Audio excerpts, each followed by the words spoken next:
No problem. Okay. All right, so here we go.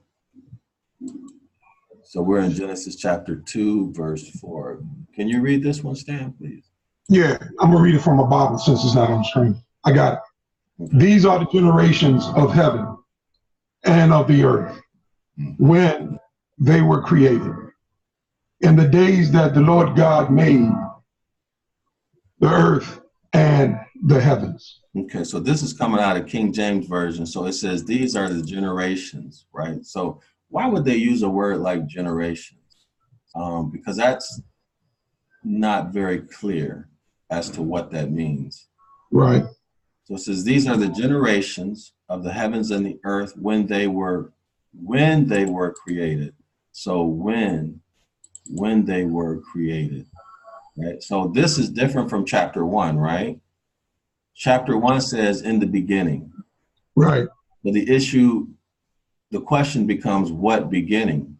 Because there was a beginning that started with the flood of Noah's day, and then there was the initial creation beginning. We'll never specify which. But this in Genesis chapter 1, Genesis chapter 2 is specifying that this is when the earth was created. So now let's look at how the other Bible translators deal with this. So in the New International Version, it says this is an account of the heavens and the earth when they were created. So it's still specifying when they were created. So let's just take a look at the meaning of account. So we're working with the same definition. You want to go ahead and read that, Stan? Account? Yeah, you have to put it up. Can you see it now? No? Not yet. Okay. Can you see it now? Yeah, account.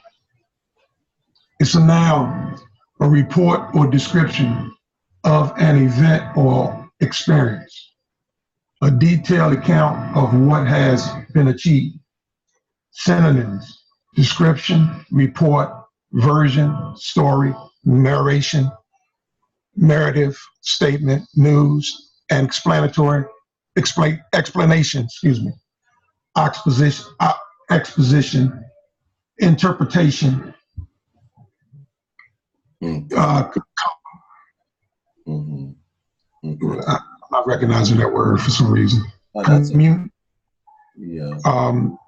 Communicate. Recital, renditions, sketch, delineation, portrayal, tale, chronicle, history, record, act, archives, annual, minute, transaction, proceeding, transcript, diary, journal, web blog, vlog, moblog, memoir, review, register, log, relations, rehearsal, slide view, impression, information, citric. Police officer then gave an account of the incident. Yeah, so here we're talking about a history, right? A history of what happened. Right. A record of it, right? So this is how New International Version is translating Genesis chapter 2. Okay, so of what? Of creation. In contrast to chapter 1, which is just generally in the beginning. Yeah. Chapter 2, verse 4 is very specific. So New Living, and I'm going to run through these, Stan, okay? New Living Creation says account. English Standard Version uses generations. Berean Bible Study says account.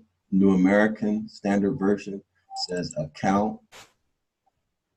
New King James, this is a history of the heaven and earth when they were created. So this is very specific. This is dealing with the initial creation. Right. King James uses generations. The Christian Standard Bible says that these are the records of the heavens and the earth. Okay, Contemporary Standard English Version says that's how the Most High created the heavens and the earth when he made the heavens and the earth. The Good News translation says, notice this, and that is how the universe was created. That is how, yeah. So this is very specific, in contrast to Genesis chapter 1, verse 1. The record. Roman Christian Standard Bible, these are the records of the heavens and the earth concerning their creation. At the what? At the time the Most High made the heavens and the earth. So this is very specific, identifying the initial creation. International Standard Version. There's also the records of the universe at its creation. The NET Bible, an account of the heavens when they were created. Heart, the New Heart, an account. God's Word uses account. JPS Tanakh uses generations. New American Standard account. Notice Jubilee Bible. These are the origins of the heavens and the earth when they were created. Notice that it says what? In the what? Day. In contrast to Genesis chapter 2, which says how many days? You're muted, Judy.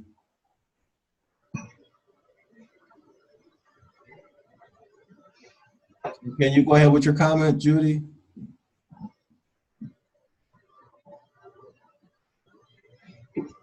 We can't hear you, sis.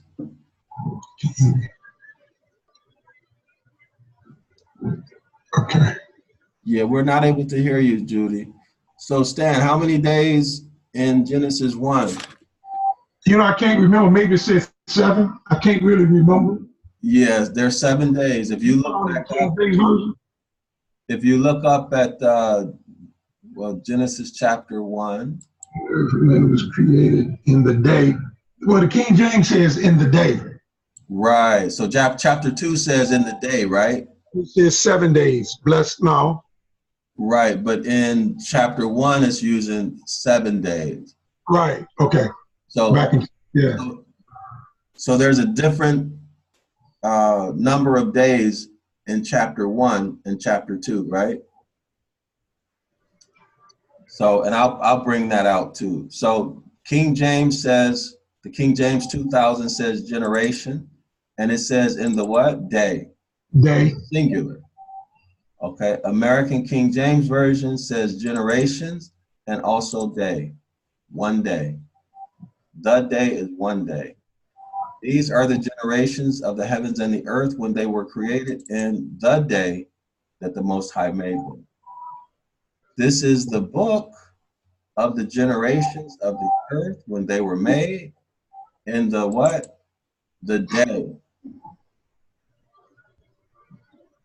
The Yahweh. These are the generations, and then it goes down to say in the day. These are the histories of the heavens and earth when they were created. She's saying the 7th AI. I'm sorry? Judith is saying that it says in chapter 2, the 7th day. Yes, but that 7th day in chapter 2 is the end, is the ending of chapter 1. Yeah, she's saying that her mic is unmuted, but we can't hear her. Okay. Well, thanks, Judy, for your comment. I'm sorry that that I can't hear you. I would really like for you to be involved.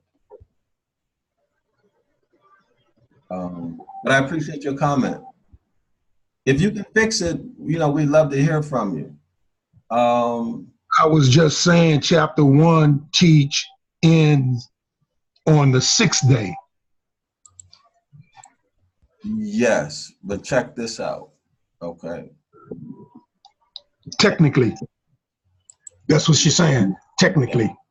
It says 6 days. Yes. And she's saying chapter 2 says 7 days. I don't recall. So, I'll show you. So here. Now remember, as you know, these chapters and verses were added later.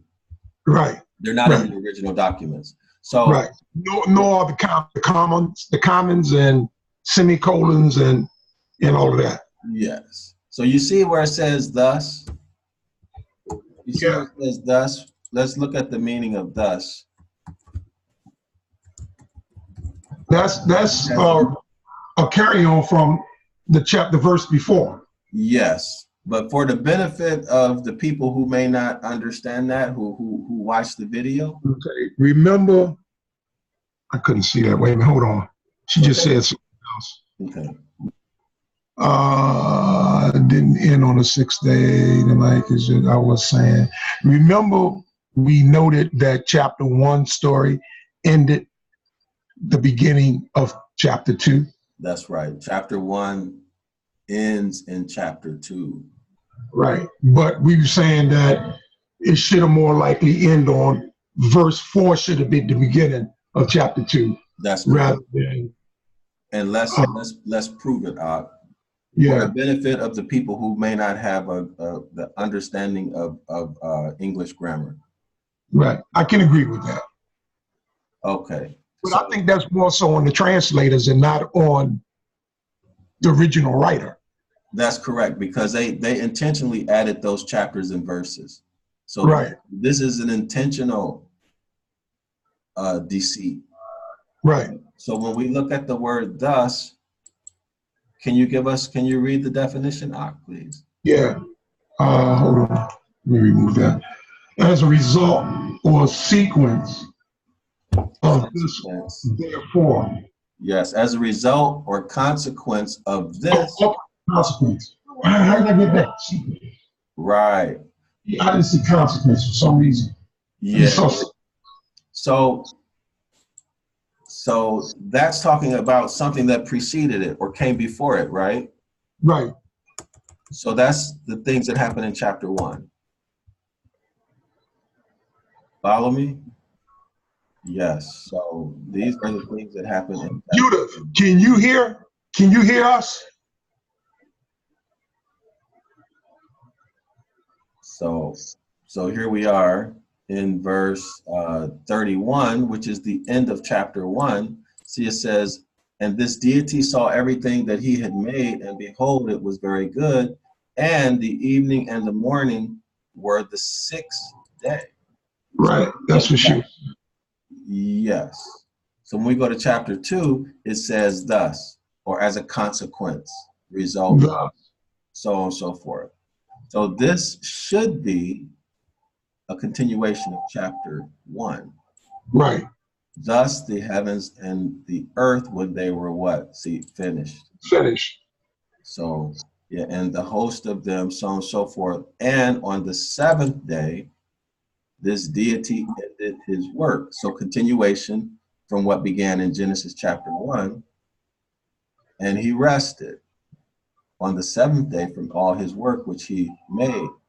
In verse 3, and this deity blessed the 7th day and sanctified it because he rested from all of his work that he had made. So now that's the end. It should be verse 32. Yes, that's the end of chapter 1. So chapter 4, verse 4 in chapter 2 should be the beginning, should be verse 1 of chapter 2. Verse 1 of chapter 2. Because now it completely shifts and says, these are the generations of the heavens and the earth when they were created. As opposed to in 1, we look at in the beginning. God created the heavens and the earth, but what beginning? This is very vague. There are 2 beginnings. You follow what I'm saying? There are 2 beginnings. And the earth and these also have many meanings, right? Earth and heavens have many meanings. So we don't know exactly what's being said here. But when we go to Genesis 2, it's talking about the creation of the universe. Very specific, right? We saw it in, as we went through here. Okay. So we saw it's talking about the creation of the universe. And in the day, so the day means one day. The Webster's Bible says generations and the day. World English Bible says history. Or couldn't the day just be the time or the era? In the era or in the time, in the day? Well, yes, that's supposed to say just in that one day. Well, it has a definite article during the era. Right. It had right. So remember, we're not dealing with a 24-hour day. Right. Because they right. So, but it's so that means one. Whatever. If you're gonna look at this as an era, like an expanded length of time, but it's definitely not a number of hours, because they didn't quantify a day by 24 hours. Right. Okay. And then so Young's literal, it says what? The birth of the heavens and the earth. So this is very clear that this is talking about the initial creation. Right. In their being prepared in the day, or as you said, in the era of time. Right. That the Most High made the earth and the heavens. So that's strange how they put Jehovah in that translation and Yahweh in the other translation. Because they're both the same. Yahweh and Jehovah, they both are the same, which is talking about Baal. I have a question. This is kind of off topic, but I got a question for you. Why would they do that? I have no idea. I don't even know why they even created that. Okay. Well, what I always, other than the fact that's a Canaanite god, and at one time we worshiped the Canaanite gods. That's where we picked it up from. But hello. Oh, we hear you now. Yeah. You know, I think my earphones are bad. Yeah. So, oh, that was easy fix. So I'm gonna take my. If you have a comment, you can go ahead with your comment. Yeah, continue. Okay, I'll continue then. But the way I always suggest people that they should be very suspicious when they read the scriptures. Mm-hmm. You have to be extremely suspicious of everything you read, because these manuscripts, our manuscripts, were used to enslave us. Yeah. One of the ways you can enslave people is to confuse them. And you can create controversy over issues that don't lead anywhere. And you have people focused on a lot of things that don't mean anything. Exactly. But everybody's focused on it. Like, for example, the YHWH. Right. And the vowels, right? People argue about which vowels go where. And vowels. Yeah, and look at how many people have arguments over this. Yeah. I mean, passionate arguments and mad and won't deal with each other because of his name is not pronounced this way, it's pronounced that way. Right. I had to drop out of a class that said they were teaching Paleo Hebrew. Mm-hmm. They taught Paleo Hebrew as in terms of the characters, but they applied them to modern words. Instead of wa, they said va, vowels. Instead of ba, they said be. So they applied modern terms to the Paleo characters. Yeah. And I had a hard time with the instructor, and I would.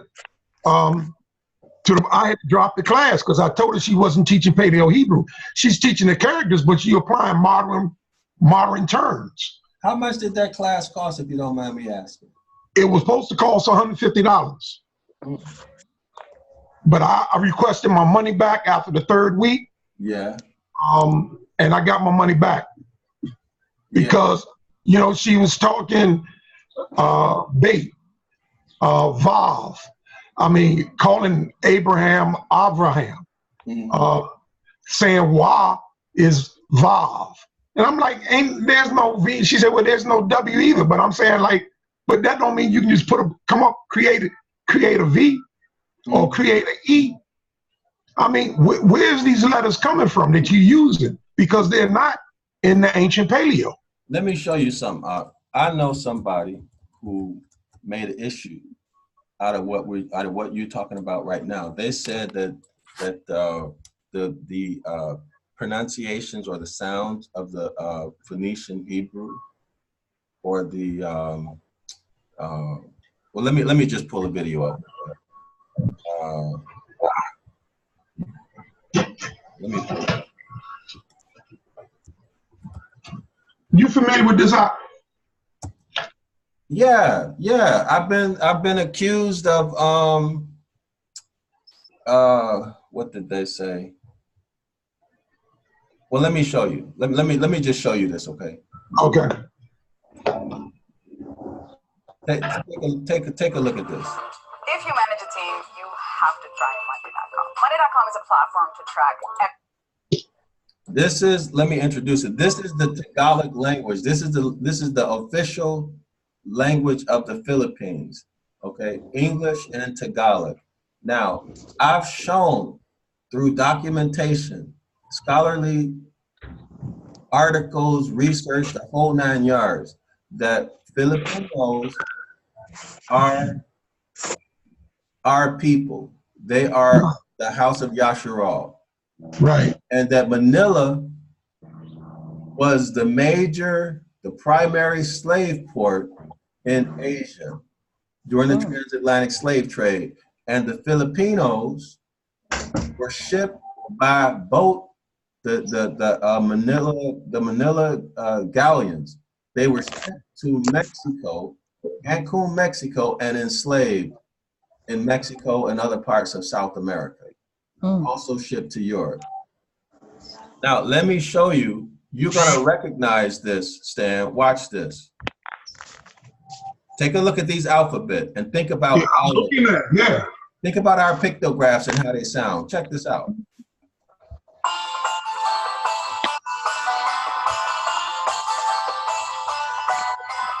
Tayo na at mag-aral ng ating abakada. Abakada egaha, ilaman nga opa. Rasa sa uwaya, ang ating abakada. So take a look at that.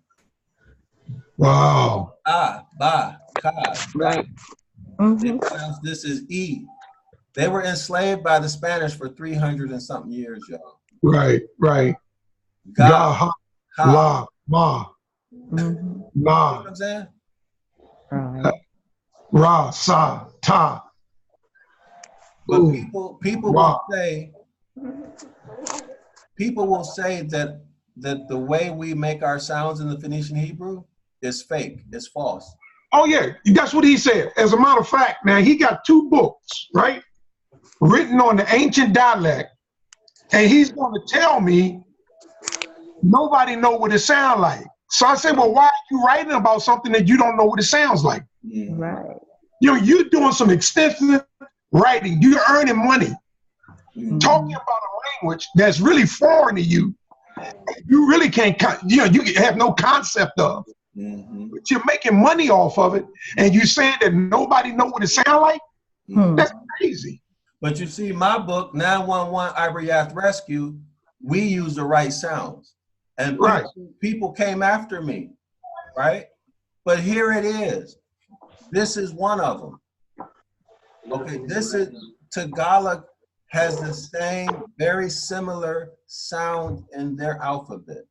You see that? Right. These are people who were enslaved by the Spanish, sold in slavery on ships. But here it is. But people came after me, man, about my 911 Ibaryath Rescue. But here it is. Here it is. And this and Sanskrit, and they have other dialects in the Philippines that use these same sounds. Mm. So here, this is the proof that the Phoenician Hebrew, and as I present it, and I'm sure there are probably other people who are teaching it the same way, using these same sounds. I'm not the only one, I'm sure, right? But here it is. And Filipinos don't look white and they don't have blue eyes. No. Most of them are very dark.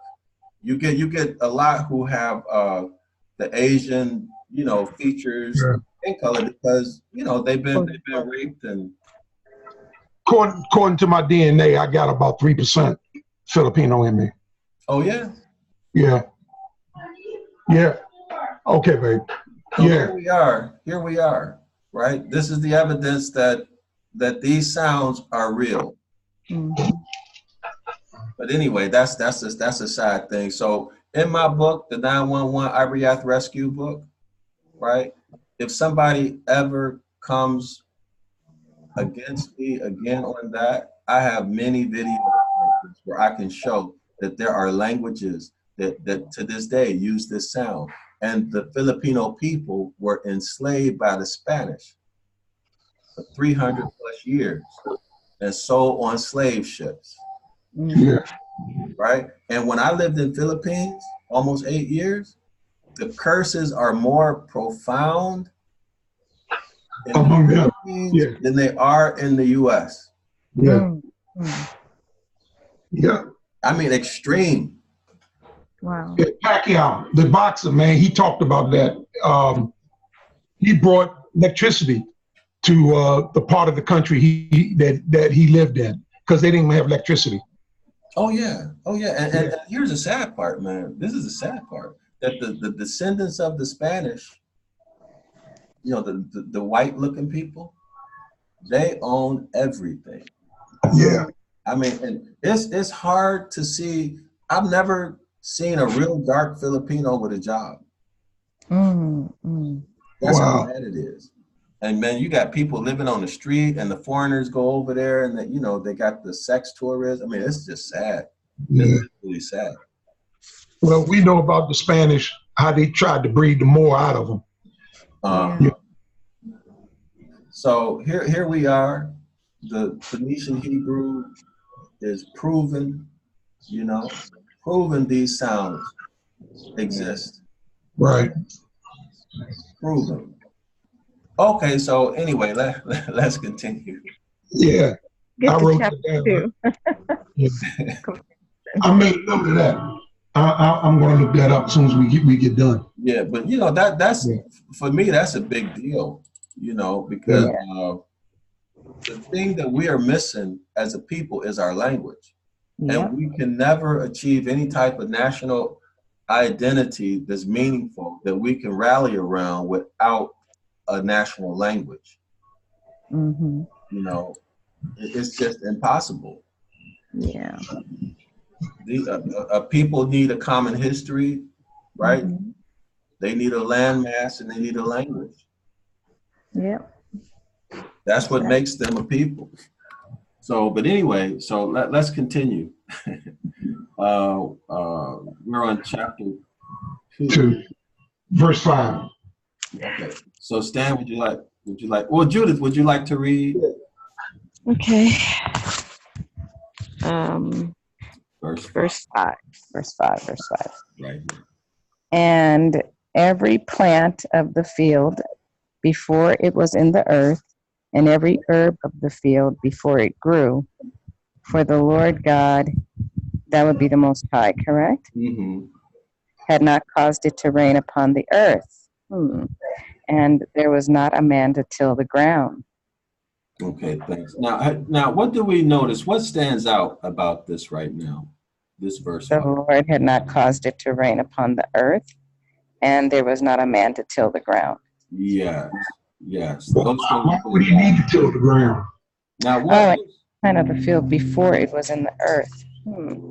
Yeah. Right. Now, see, doesn't that sound out of place and strange? Yeah. Because on the side he had already made man. because he made a male and female. Well, we'll get there, Stan. But notice what's happening between verse 4 and 5. Verse 4 is talking about the initial creation of the physical universe, as we saw.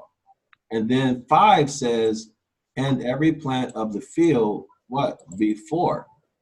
Mm-hmm.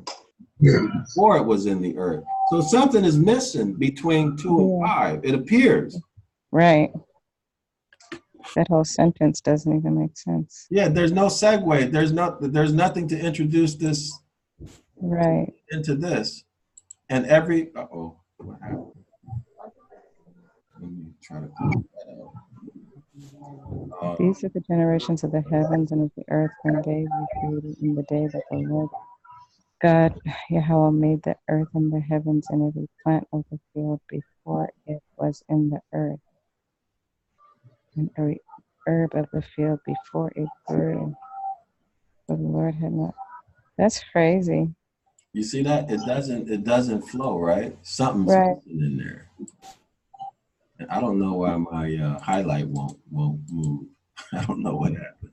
Let me refresh this page. The before is bothering me too. Yes. And every plant of the field before it was in the earth. Before it was in the earth. Because this is talking about the initial creation of the heavens and the earth.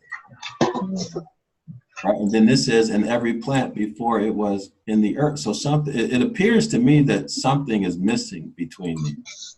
So did he made the heaven and he made the earth and heavens and every plant of the field. So he made the plants before they were in the earth, and he made the herbs of the field before it even grew. For the Lord had not caused it to rain upon the earth, and there was not a man to till the ground. So it's like he made the plants before there was even an earth and before there was even man. That's what it's saying. I didn't read that. I didn't know that. That's what it was saying, but because I never broke it down like that. We just read it. Mm-hmm. Well, it's very ambiguous, and so it appears that an editor could have taken something out. Mm-hmm. That's how I'm looking. I'm not saying that that's so. I'm just bringing, people so that people could think about this. Hey, yes. Can I ask you a question? Yes. It's a little off, but I just need to know. Mm-hmm. What script is this? What's Genesis chapter 2, verse 5? No, the paper I'm holding up. What script is that? Yeah, it's an ancient Hebrew. Yeah, that looks like the Tha, T-H-A. Yeah, I'm talking about, you see this letter here? Oh yeah, I don't, that bar at the bottom shouldn't be there. Yeah, but see, this is the Tha. They saying this is the Alapa. In this particular script, I don't know what they're calling it, but they call it Gabriel. I don't know who. They refer to the Most High as Yahweh. But when you say they, who are you referring to? This guy that talks about this ancient Paleo script. And I've been trying to figure out what it is. I got a shirt that I bought that has this script on it. So I've been looking because I couldn't read what the shirt said. Well, I haven't seen that in any lexicon. Yeah. Wait back. Let me see. The best, what I would tell you to do, man, is take a look at some lexicons. Okay. You're gonna see variation. You'll see variation in the form. That's called the form. What you're looking at, they refer to that as the form. You'll see variation in the form of the pictographs depending on the time period that lexicograph was printed. You see what I'm saying? So, yeah. And the images come from documents or artifacts that have been found with those pictographs on it. and they just assume it's this and that, right? Okay. So it could be in the same way that one person makes the letter A or the letter T, somebody else will make it different. Yeah, I was just thinking that too. But it's still the same letter. I know when they speak it, I mean, it's heavy guttural. And they got a rhythm to it. Ah, ba, ga, ba, da, wa, wa, kiko. I mean, it's, I don't know. The guys are all wrapped up in gear and wear gold and black. And I was just trying to figure out what it was because I can't find it. But they seem to be speaking it and teaching it. I don't know. Yeah. So I don't know. I don't know. I don't know if it's a Syrian script. I mean, because they just call it the Gabriel, and they refer to the Most High as Yahweh, Y-A''OH. Well, it's the same as the YWH. I mean, it's the same as Strong's number 3068. That's what it's. Same argument. Yeah. Yahweh. Which vowels are you going to put between the Y and the H? Yeah. And that's really kind of, I'm going to give you my opinion. That's really a bunch of foolishness because our ancestors didn't even use vowels. So why even make an argument about what vowels to use? You see what I mean? Right. It's a path that leads nowhere. Mm-hmm. Let alone, let me squash this. Well, there's another issue. When you look at the Hebrew word for name, what you're going to find is that name is not a Hebraic concept at all. That's a Roman concept. Mm-hmm. Our ancestors dealt with histories, memorials. Right? That's why the Most High always talked about what he has done. That's what the whole feast days are about, the history of what he's done. Right. That's why he tells us to teach our children. Why? So that they'll have trust. Mm-hmm. Why? So they'll follow the instructions. By instructions, I mean commandments. Why? Because he wants to bless us. He wants us to make us extremely wealthy. Right. When you look at Deuteronomy, that's Deuteronomy 28, the blessings, that's all about property and wealth. Right. Right. Land. Yeah. All about property and wealth, the riches of the earth. That's what it's all about. He wants us to have it. That's why he wants us to know our history. He is a power that is known by his history.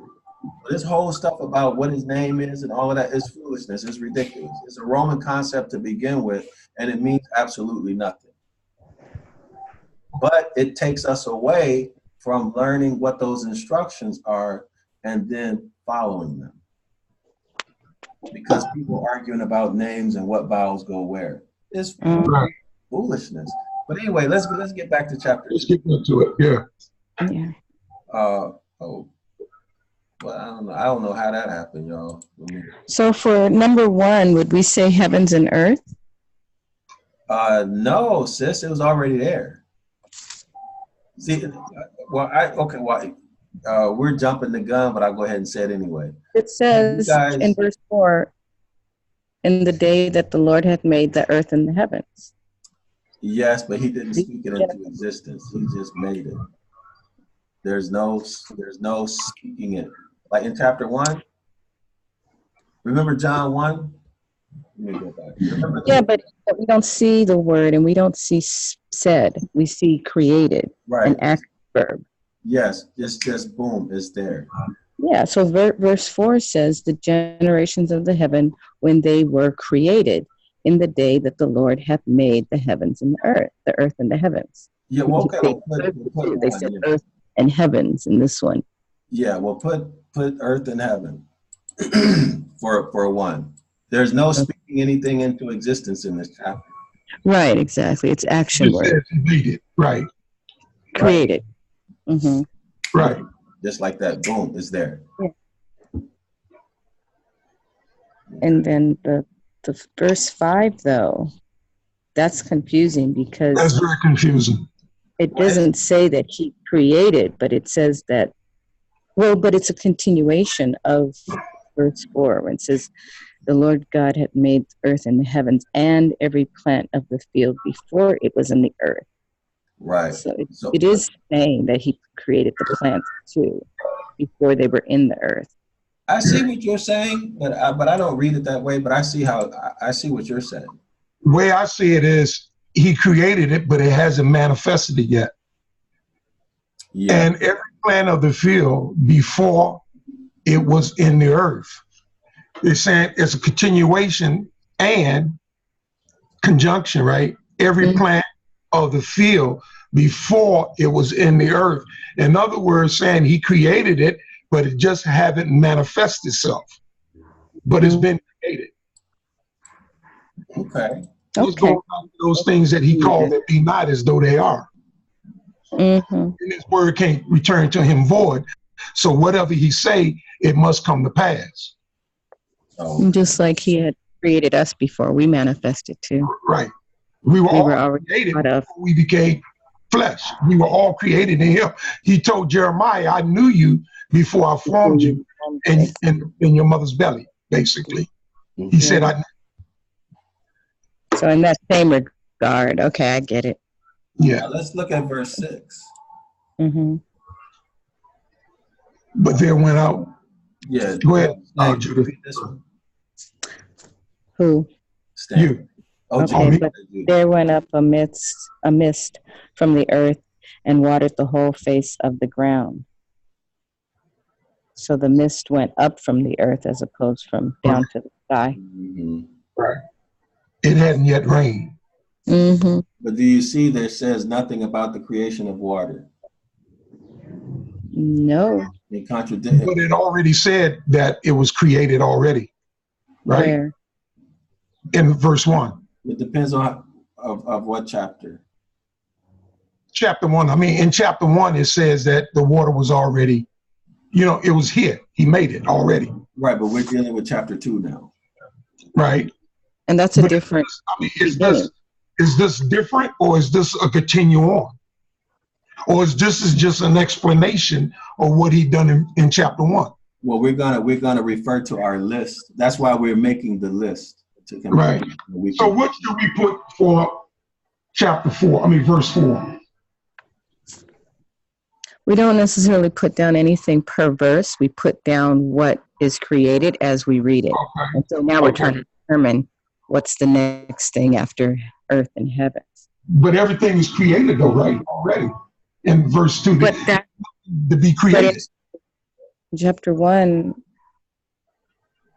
well, we don't see that in chapter 2 yet. In chapter 1, that we said that that's a different beginning. Because if there was already water on the earth that covered the earth, that happened during the flood. So it's kind of like out of order. That's what I'm to it. It's out of order. Yeah, we're going to compare the list, Stan, so you can see it. All right. So the mist, and watered the whole face of the earth. So then, if we can we just say that he created the mist? But it was already there. There's no, unless you're gonna, unless we say, well, we could say that because no, we can't, because it says the heavens. In the day he made the heavens and the earth. So we can assume that the water vapor, well, the heavens, the gas, water. Yeah, if there's water on the earth, you have the means of having vapor. Right. So we could say that the heaven, because there is water in the sky, right? It's water vapor. So we could say that condensed, but it's unclear as to how the water would have gotten into the earth, because it would have to what? In order for it to go from the heavens into the earth, it would have to what? It would have to rain. It would have to rain. But what does the scripture say? It had not rained yet. You guys see that? Yeah. So then the earth must have been created with water and soil. Well, it was. I mean, it was water. The whole earth was filled with water. The earth was underneath the water, right? And then he called it to appear. But we didn't get by drawing the water together. But see, Stan, we're just dealing with chapter 2 right now, not chapter 1. Okay, so yeah, my curiosity would be if chapter 1 was inserted and we started chapter 2, Yeah, when if was we water have created? chapter 1, We'd have to assume that. hard to determine. Excuse me? I said, if we didn't have knowledge of chapter 1, just say we haven't read it, we don't know nothing about chapter 1. Right. And we started reading in chapter 2, we would not know where this water, where this mist is coming from. Exactly. That's my curiosity. That's what I'm saying. We have no idea how it got here. Right. Chapter 1. Yeah. So we can't really assume. Right. But So Stan, we're trying to parse this out. Right. We're looking at chapter 1 and chapter 2 independently, separately from each other. Right. And that's what I'm trying to do. I'm just trying to rationalize it. Without chapter 1, just reading chapter 2, having no knowledge of chapter 1, I will have no ability to ascertain one way or the other where this mist is coming from.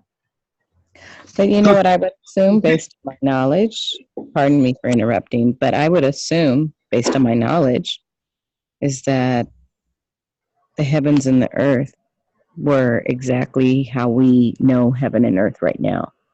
I know earth is water and land and gas, fire. And I know the heavens is gas. Before there was rain, it's gas, right? So I would just assume if I didn't have chapter 1 and I'm only reading chapter 2, and I just was reading without all this study, but I was like, the heavens and the earth, earth and heavens, and then a mist went up from the ground, that the earth had contained water already, that the earth is the way I know it now with water and land, and that the water went up first, and then you got clouds, and then it would cycle that way. And that's how the Most High created the cycle of water, going up into the heavens and creating clouds and then raining. That would be my understanding. So now, Judith, can you read the Strong's definition of earth that's used in Genesis chapter 2, verse 6? Land, earth. 1A is earth. 1A1, whole earth as opposed to a part. 1A2, earth as opposed to heaven. 1A3, earth like an inhabitants. 1B, land.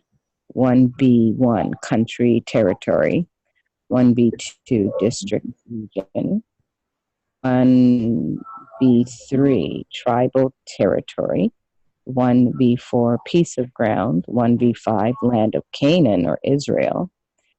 1B6, inhabitants of land. 1B7, Sheol, land without return, the underworld. 1B8, city, state. 1C, ground, surface of the earth. 1C1, ground. 1C2, soil. 1D, in phrases. That's all in parentheses. I don't know what that means. Right. 1D1, people of the land. 1D2, space or distance of country in measurements of distance. 1D3, level or plain country. 1D4, land of the living. 5 is ends of the earth. E is almost wholly, late in usage, all in parentheses. 1E1, lands, countries, and 1E1A, often in contrast to Canaan. Well, what can you conclude from the meaning of the Hebrew word that's translated as the earth? Basically, it's land or territory, right. Place. Land or territory. So the water is unaccounted for, how it got there. Okay? So how do we deal with that? Well, no, I didn't say that, because Earth is a planet with land, with water and land. Yes, but we're just dealing with the language, right? Yeah. So anything else we would be assuming. Yeah, assuming. So this is why It's very suspicious. Is there something missing between 4 and 5? Mm-hmm. Yeah. You where I'm going? Okay. So, Yeah. so 7. Can we have 7, Stan? Yeah. Let me move these pictures. Let me move the pictures. Okay. And the Lord God formed man, or the Most High formed man from the dust of the ground.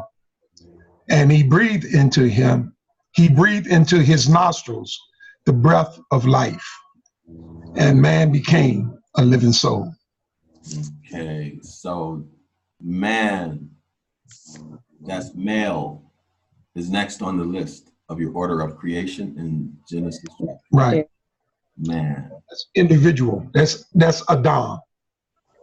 Yeah, it actually means earthling. It's Right. actually not a name, right? I think Right. you guys know. Well, yeah, Adam means made of the earth, made from earth. Yes, yes. So it's not a man's name. It just means made from the man. There. Was Adam a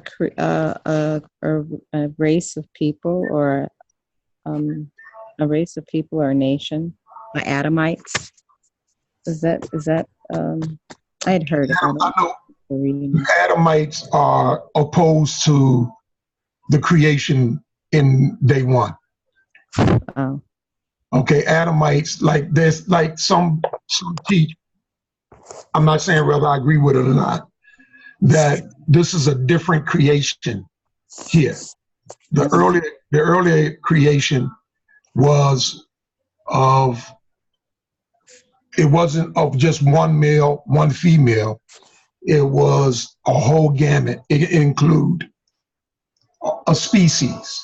He made them man, right, female, them male and female. Here we're speaking of a different creation of man actually being made, not spoken, but being made. He's being formed. He's being brought together as if by the hands of Yah, and he's being formed from the dirt of the earth. Mm-hmm. Okay. So, if I can say that. Okay, so let's continue. Verse 8. Whose turn is it to read? Your turn. My turn. Okay. Yeah, And the Most High planted a garden eastward in Eden, and there he put the man whom he had formed. So the interesting thing about here is that the man was not, y'all notice it didn't say Adam, right? It just says the man. Mm-hmm. Right. But if you look that word up, you will see Adam. Yeah, but Adam is not a name. Aim is right. It means man or earth man. Right. Right. Remember, name is always a Roman concept. Right. Objects have names, like a cow, a chair, a table. Right. This would include all of us. We have appellations. Mm-hmm. Everybody has an appellation. Okay. Right. How we're called. Yes. So there was this garden that was planted, right? Mm-hmm. So Adam was placed in Eden. Okay. Adam was placed in Eden. And then notice where everybody else come from, but we'll get to that. Mm-hmm. So number 9. Not 9, 3. Eden is not a creation, right? Eden is not a creation. This is a location. But he planted a garden. That's something. Well, that's this is something for this is a whole different topic. This is not a creation of life. Garden is life. Well, let's go into you'll see. You'll see. Because remember, he created the plants. Yes, but that comes later. And now he's putting it in a garden. See, he's causing a garden to exist that otherwise exists. Look at verse 9, everybody. Can we have that read? Can somebody read it? You got to do it. And out of the ground made the Lord Yahweh to grow every tree that is pleasant to the sight and good for food, and the tree of life also in the midst of the garden, and the tree of knowledge of good and evil. Right. So the garden is not the plants. The vegetation was made after the garden was set up, or this location was determined. You guys see that? It says and. Yeah. I mean, after he secured the area where he wanted the garden to be, he made everything grow out of the ground. Right. Then he made the plants grow. But the area, the region is Eden. Now, you know, there's another scripture. I don't know where it's at in the Bible. And it refers to these trees as people. Yeah, yeah. It refers to these trees as people. And these people are the people that were created in chapter 1. What? Yeah, there's a scripture. I heard it. I've heard it. I just don't remember what text it is. Yeah, I know what you're talking about, but it doesn't say that those trees are the people who were created in chapter 1. No, I didn't say that. I say people are implying that. It's people, right? People imply. People do imply that. Yeah. Right. So this, I'm only saying this is how I see verse 8 and 9. I see verse 8 and 9 as Eden being a region, and then in that region, the Most High planted vegetation. So the next on the list would be vegetation. The next on the list would be vegetation. And then when we go back to 10, here this water is again. See, rivers, water. So we verse 10, 11, 12, 13, and 14 talks about the rivers, right? And then, so let's look at 15 now. 15. Should I read this one or someone else wants to read it? I can read it. Okay, go ahead. And Yahuwah took the man and put him into the Garden of Eden to dress it and to keep it. Now, do you guys think it's strange that it's jumping so wildly from topic to topic? It went from planting this vegetation, and then it jumps to rivers, and then it jumps back to the garden. Well, it's still on the garden because the garden is where the rivers are running through. Well, yeah. Well, if you look at this in terms of how to write a well-written essay, would you not put, well, me, this might be just opinion, I would put the work that the man did with the vegetation,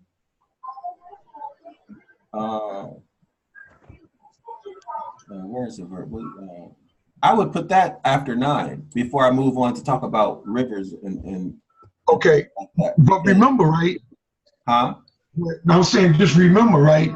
When we do an inductive study of the scriptures, we look at content, context, and intent. We got to look at the author in the day and time in which it was written, the type of writing they did in that day and time. Okay. Right. Okay. So Moses is not writing as a scholar because he wasn't an educated man anyway. Well, he was in Egypt, but he's not writing from a point of view of a scholar 3,500 years ago, or however how long ago it was. Literary, I mean, it has changed so much, even from just looking at early English to modern English, and how literation has changed. So you're thinking in today's term, no, you wouldn't use this style of writing. We got to understand when it was done and who done it. Okay, that's a good point. That's a good point. So in verse, we got to look at these interpreters, man, and what they doing. I mean, the chaos that they're bringing in. Yeah. You know, that Moses never wrote or intended to be there. So it goes into about the rivers, and then it jumps back to the garden and the earthlings basically his job or his assignment, right? He put him in the garden or that region to dress it. When you look at this is like being a landscaper. Mm-hmm. Well, yeah, I got into a big discussion with a professor about that last term. And Well, he didn't understand what it meant to dress it and keep it. okay. He didn't understand the garden. I mean, understanding this is before sin entered into the world. The garden was perfect. Nothing to die. This man was intended to live forever. Death came about as a curse of his action. So in terms, there was nothing to dress or to keep. This word keep means more so to protect what God gave.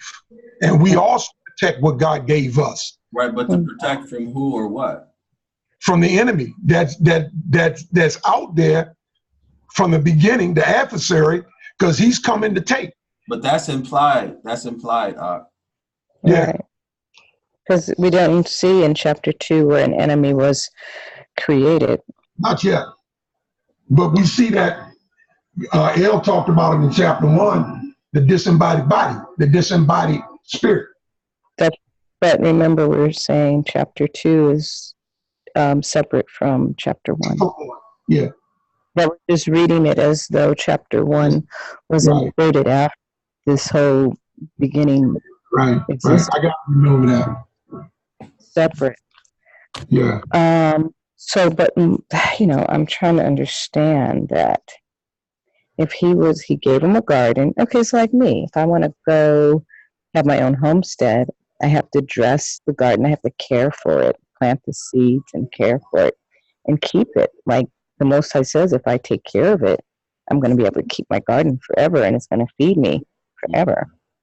I'm not going to have to worry about rabbits and deer coming to eat up my garden. So that's how I'm looking at dress. It means to care for it, like you dress a wound, keep it. Just do it.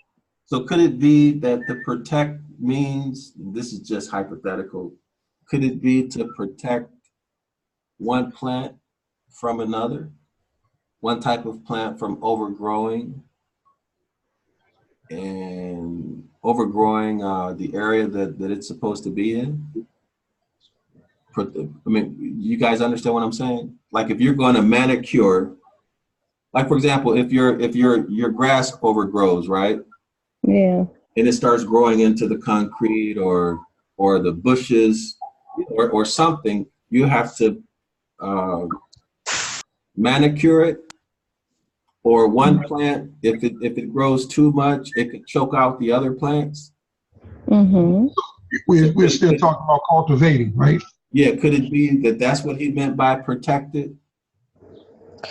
What word are you implying is protect? To keep it. It says, when you look that word keep up, you'll see that it talks about protection. To keep it looking beautiful.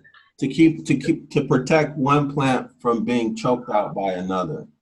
Could it be that? Because there's nothing else, there are no other living things yet.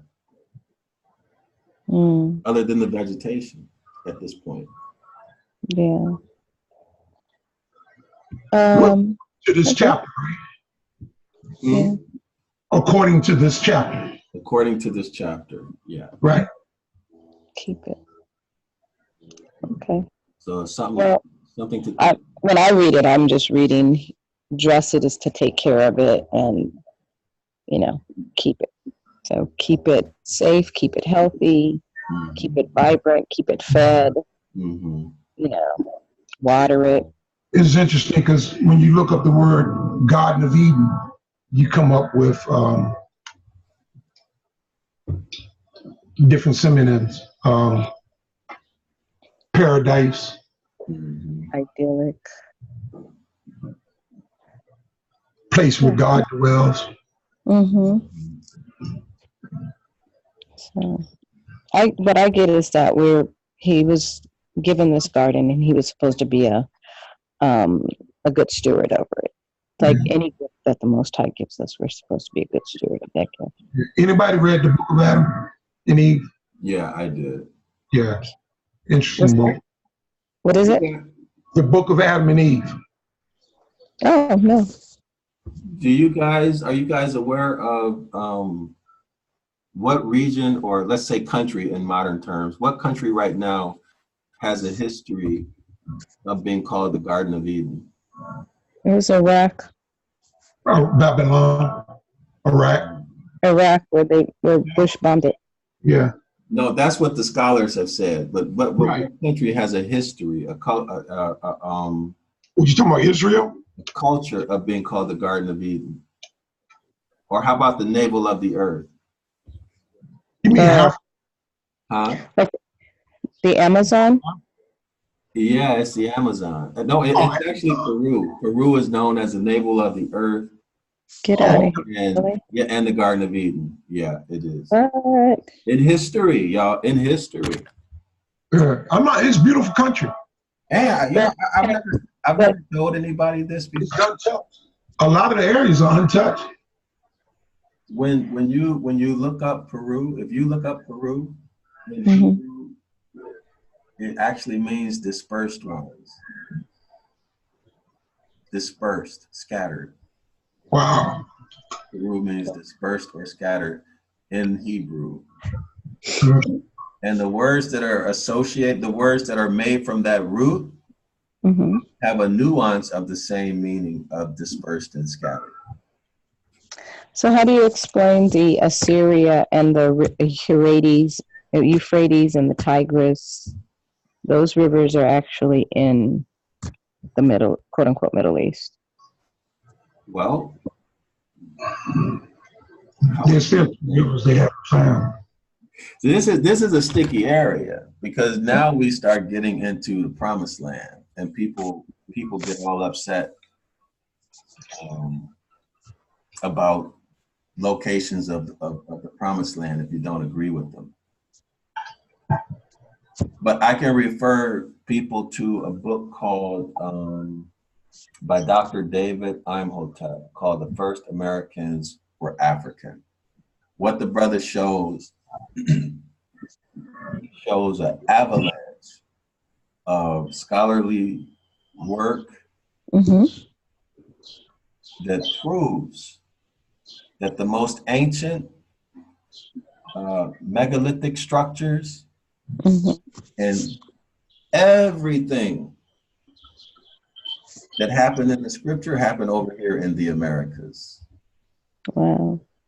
But he says that the Sphinx, now he proves, using other people's research, that everything over here is much older than the documented age of the monuments in Africa. So like the Sphinx, right? Right. But what he says is that the age of the Sphinx must be much older than what they have said it is, because the structures over here in the Americas are so much older than the Sphinx. So what he's saying is that Sphinx. But in my opinion, he's adjusting things so that it fits the out of Africa theory. Y'all see what I'm saying? Right. So well, he said that we can, they know the Sphinx, it has weathering from water.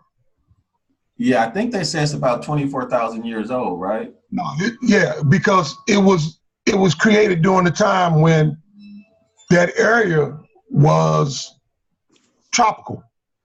Because it was at one time you could see the weather, the like part of it had been underwater at one time.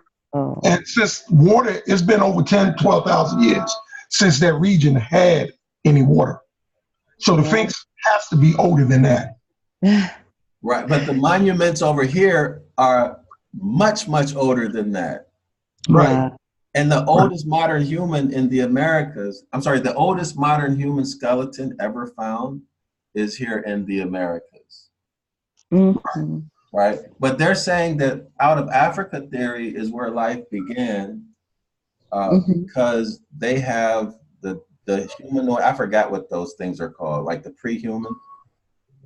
There are three of them, no, two of them, and then from the two pre-humans, this is evolution. You get Right. a modern human.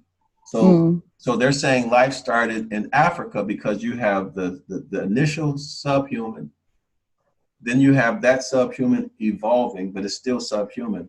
Then you have modern human in Africa. So you have all three skeletal remains. Right. But the oldest modern human skeleton is in the Americas. So my position is, I don't accept that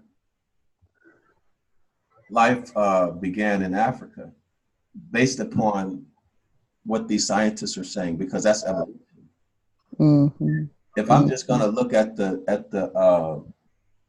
data, the oldest life is found in South America. I'm sorry, the oldest modern human skeleton is found in South America. So I'm gonna go with that. If I'm going to look at just the evidence, you see what I'm saying? Yeah. So, okay, so let's get back. But then, you know, but that book is excellent. He builds on Dr. Ivan Van Sertima's work. They came before Columbus. That they came before Columbus. Yeah. Yeah, I mean, it's just an avalanche of data that Egypt was over here in the Americas. Yeah. And that over in Africa is a satellite that came much like tens of thousands of years later. Right. Yeah. Way before Columbus came. Oh, for sure. Yeah. And they still teaching that in school. Yeah. Right. I love that brother, Dr. David Imhotep. I learned so much from him. Here's another thing, Stan, for you. Where's that book? If I could find it, man, I'm gonna show it to you. If you get that book, he has a chapter. He has some citations about Phoenician, right? And he shows European scholars who have written that the Phoenician, when you think Phoenicians, it's a catchphrase. They began to use it as a catchphrase, and it includes melanated people such as the Canaanites, our ancestors, the house of Yasharal. Yeah, right. All around it. So when we talk about Phoenician Hebrew, there is no argument. Right. Phoenician implies to seaworthy. Yeah. And we know that we were seaworthy people. And they started to apply that to our people. They were calling us Phoenicians. Right, because we were seaworthy. It's right there documented by these European scholars. Right. So anybody who says, oh, Phoenician Hebrew, you know, how can there be such a thing as Phoenician Hebrew? They, you know, obviously they don't know what they're talking about. Right. But it's right there in that brother's book. He has many citations. Everybody should buy his book, I think. That's called The First Americans or Americas? The First Americans Were African by Dr. David Imhotep. Okay. That's one of the most informative books I have ever read. And I've read a whole lot of books. Okay. I'll look that up. Well, let's get through this because I want to get to those Anunnakians, man. Okay. I couldn't believe, man, in a Christian school, they brought that up. Yeah, well, I'm going to show you something too. We're going to touch on that when we get to another part of this. Okay, so I think we're at the verse 16 and 17. Yeah, 16. Yep. You want to read it, Judy? Sure. And the Lord Yahweh commanded the man, saying, of every tree of the garden thou mayest freely eat, but of the tree of the knowledge of good and evil thou shalt not eat of it. And the day that thou eatest thereof, thou shalt surely die. So Stan, you want to do 18? Yeah. Yeah, and the Lord God said, it is not good that the man should be alone. Well, I'm glad he figured that out. And I will make him and help me for him. So notice what's going to happen between verse 18 and 19. Right, exactly. Judy, you want to read it? This is funny. So he's going to make a helpmeet for him. And out of the ground, the Lord Yahweh formed every beast of the field and every fowl of the air and brought them unto Adam to see what he would call them. And whatsoever Adam called every living creature, that was the name thereof. Okay, good. So what's standing out when you read 18 and 19? What? The helpmeet were the beast. And he said he brought them unto Adam. So that's where we hear the man called Adam. Mm-hmm. But yeah, it's not good that man be alone. So he made animals to keep them company. Mm-hmm. And birds. Mm-hmm. So yeah, next on the list, you put the land animals. So number And 8, fowl of the air. and birds. Yeah, thanks, sis. But notice in 18, it talks about a helpmate, but then it jumps to creating the animals Yep. and the birds. And then what happens in verse 19? What's created next? Stan, you want to read that one? Yeah, and out of the ground, the Most High. Moving on to 20. 20? Okay, verse 20, yeah. Yeah. And Adam gave names to all cattle and to the fowl of the air and to every beast of the field. But for Adam, there was not found any helpmeet for him. Okay. And then, so 19 and 20 is still talking about the creation of the land animals, right? And Yeah. But then look at number 20, 21. It says, and the Most High caused a deep sleep to fall upon Adam, and he slept. And he took one of his ribs and closed up the flesh instead thereof.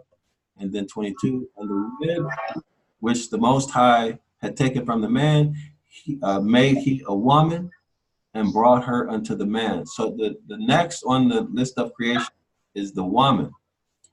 But did y'all notice that there's another jump? He jumped from in 19 where he mentioned the woman, but then in 20 and 22 he jumps to another topic about land animals, and then 23 he goes back to the woman. Yeah, but the 18 really wasn't saying a woman. It just said he needed a helpmeet, and the animals were created to be his helpers. But among the animals, he still didn't find the perfect helpmeet. Okay, so the helpmate are the animals? Well, if they are, they're not the perfect one. They weren't the perfect one. Yeah, but I don't know if it says perfect or not. Is an singular or plural? I will make him an help meet for him. Singular. Ooh. Singular, right? Singular. We're not talking about animals. Right. All right. So the topic, so Stan, here what you said could be a valid explanation as to why they're writing out of sequence. I mean, they're jumping from one topic to the next. Okay. Right? What was that? What did he say? Oh, Stan, you want to repeat that about the writing styles? Ancient and modern writing styles? Yeah, I was just saying, we got, when you're doing an in-depth study of the scriptures, the three things you keep in mind, number one is intent, context. No, content, context, and intent. you have to keep those in mind, what the writer is saying, who is he saying it to. You gotta keep in mind why he's saying it, and then last, if it's just for then, or is it something today I can inquire from it. But the main thing is we can't Mache writing style. Like El was saying, he would have wrote it different, but he's basing that on the intelligence of the day. Right, exactly. On the intelligence of 3,000 years ago. You know, and then you got to look at not just what Moses or Mache intended, but what the translators' intentions are. Exactly, and the editors. Because they distorted a lot of what Mache. So that's what we basically figuring out is the difference between what Mache intended and what damaged the interpreters or the influence on scripture. Because see, that's why I keep talking about Psalms 48, because I know those 49 scholars, they put personal information. I know one did anyway. Shakespeare. He put his name in scriptures because he was one of the 49 scholars that was selected by King James to translate the Bible. And they wasn't supposed to sign it or sign their names to the work. But Shakespeare, being so intelligent, he did. Yeah. When he was 46 years old. In the 46th chapter of Psalms, the 46th word from the top is shake. The 46th word from the bottom is spear. He signed it in the work. So if he can do that, if he can have that much influence over scripture, know what these scholars are doing. Right. And that's what I'm trying to get at, Stan. That's what I'm trying to get at, is that I want to raise the issue to get people to think, did they edit something? Did they add or take something out? Sure they did. So I'm talking about just in Genesis chapter 2, because when it jumps from one topic to the other, and something appeared like the water, there's no explanation for how it got there. Did they take something out? Right? Right. Maybe yes, maybe no. When it jumps from vegetation, I'm right. Sorry. So that's really what I'm getting at, and I like the things that you're saying, because as a people, we need to be very analytical and skeptical when we read. That's the only way we'll be able to uncover deceptions that have been put in Scripture. Right. That's what I keep telling Old Testament brothers that believe that the New Testament was tampered with. I mean, you believe they tampered with the New Testament, but they didn't tamper with the Old? Does that make any sense? Well, can we deal with that when we get done with that? Because there's a scripture in Jeremiah that actually tells us. Well, okay. I'll show it. In Jeremiah, he actually tells us. I'll just show it.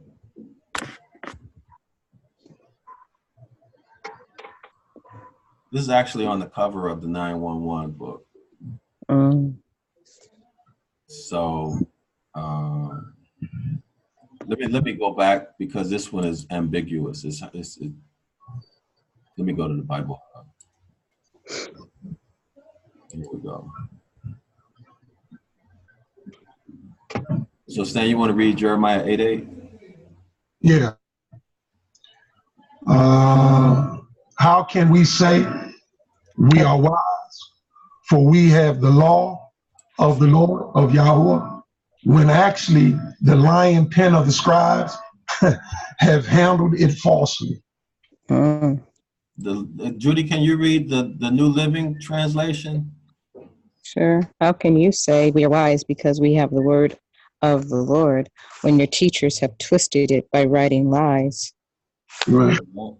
So there it is. What was that, Jeremiah 8:8? Yep, 8:8. So that's why we have to be very suspicious, very skeptical and read like that, right? Yeah. This is where I believe the Ruach comes in. Where if we earnestly seek the scriptures, I believe in spite of the tampering, we can get the truth if we allow the Ruach. If we lean on the Ruach rather than our own intelligence, Yah will get the truth to us. Yeah. That each writer intended for us to have. Right. Well, can I add to that, Stan? Yeah. I hear you, baby. Okay. All right. The Most High said, the Most High said we need to follow his instructions. Right. Right? And through following his instructions, that's what he would help us. Mm-hmm. So that means that there's action we need to take. We need to make a decision to sincerely follow, to wholeheartedly, sincerely, unhypocritically follow those instructions. Right. And Proverbs 3 and 5. Okay, and it's through the following of the instructions, which is action, that the Most High will then bless us. So we see that also in Deuteronomy chapter 28, right? Mm-hmm. It's a matter of doing what he told us to do. Yeah. Okay, so can we? I just wanted to add that in there. Let's go. Okay, so we're on 23. Yes. Yep. Do you want to read the 23 through 25, please? Wait. Did you read 22 and the rib which the Lord had taken from them? Okay, 22 through 26 through 25. Okay. And the rib, okay, which the Lord Yahweh had taken from man, made he a woman and brought her unto the man. And Adam said, this is now bone of my bones and flesh of my flesh. She shall be called woman, because she was taken out of man.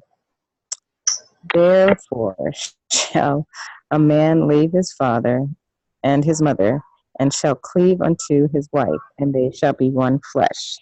And they were both naked. The man and his wife were not ashamed, Mm-hmm. So what was the last or the climax of creation? According to Genesis 2. Marriage. Of life, the creation of life. What was the last life form created? Woman. The woman. Yeah. And what made her different from all other creation? She was taken out of man. And all other creations were what? Just created by the Most High. Oh, she was created by the Most High. Well, but what was she? She had to be in man in order to come out of man. But what was the substance? Man was created from the what? The soil, dirt. Right. She was not. Right. We were created from man. But woman was created from the man. But the man, when we talk about man or animals, what makes us different is our DNA. Mm-hmm. Right? That's the only difference, the DNA. So woman was, to state this in another way, the woman was made from DNA that was already prepared. Right. Right. You see what I'm saying? Adam had both the X and the Y. The genome was already made. Right. And so the Most High took that, like a computer program, the Most High took that genome and made some changes and produced a woman. That's how the Anunnaki claims to create us. Yeah. So maybe they are that God, that disembodied. You just hit on something, because what we're gonna find out is that you are exactly right. He is one of them. All right, because I mean they were gleaming. In terms of complexion, they were albino, blonde hair, blue eyes, black features with very, very fair skin, and half reptile. So look like a snake. Okay, so let's look at our list. Let's look at the list and compare chapter 1 to chapter 2. Okay? And see what we come up with. Do you have your list with you, Stan? I'm looking at it now. So let me pull this up, and so we can compare mine to. Give me 1 second here. I'll pull this up. I'm waiting for the app to open up. Hey Judy, can you go? Can you read the? Okay. Well, are we comparing 1 to 1 or all of chapter 1 and all of chapter 2? Let's let's compare 1 in chapter 1 with 1 in chapter 2, and then 2 in chapter 1. So, number 1 in chapter 1 was light. Number 1 in chapter 2 was earth and heavens.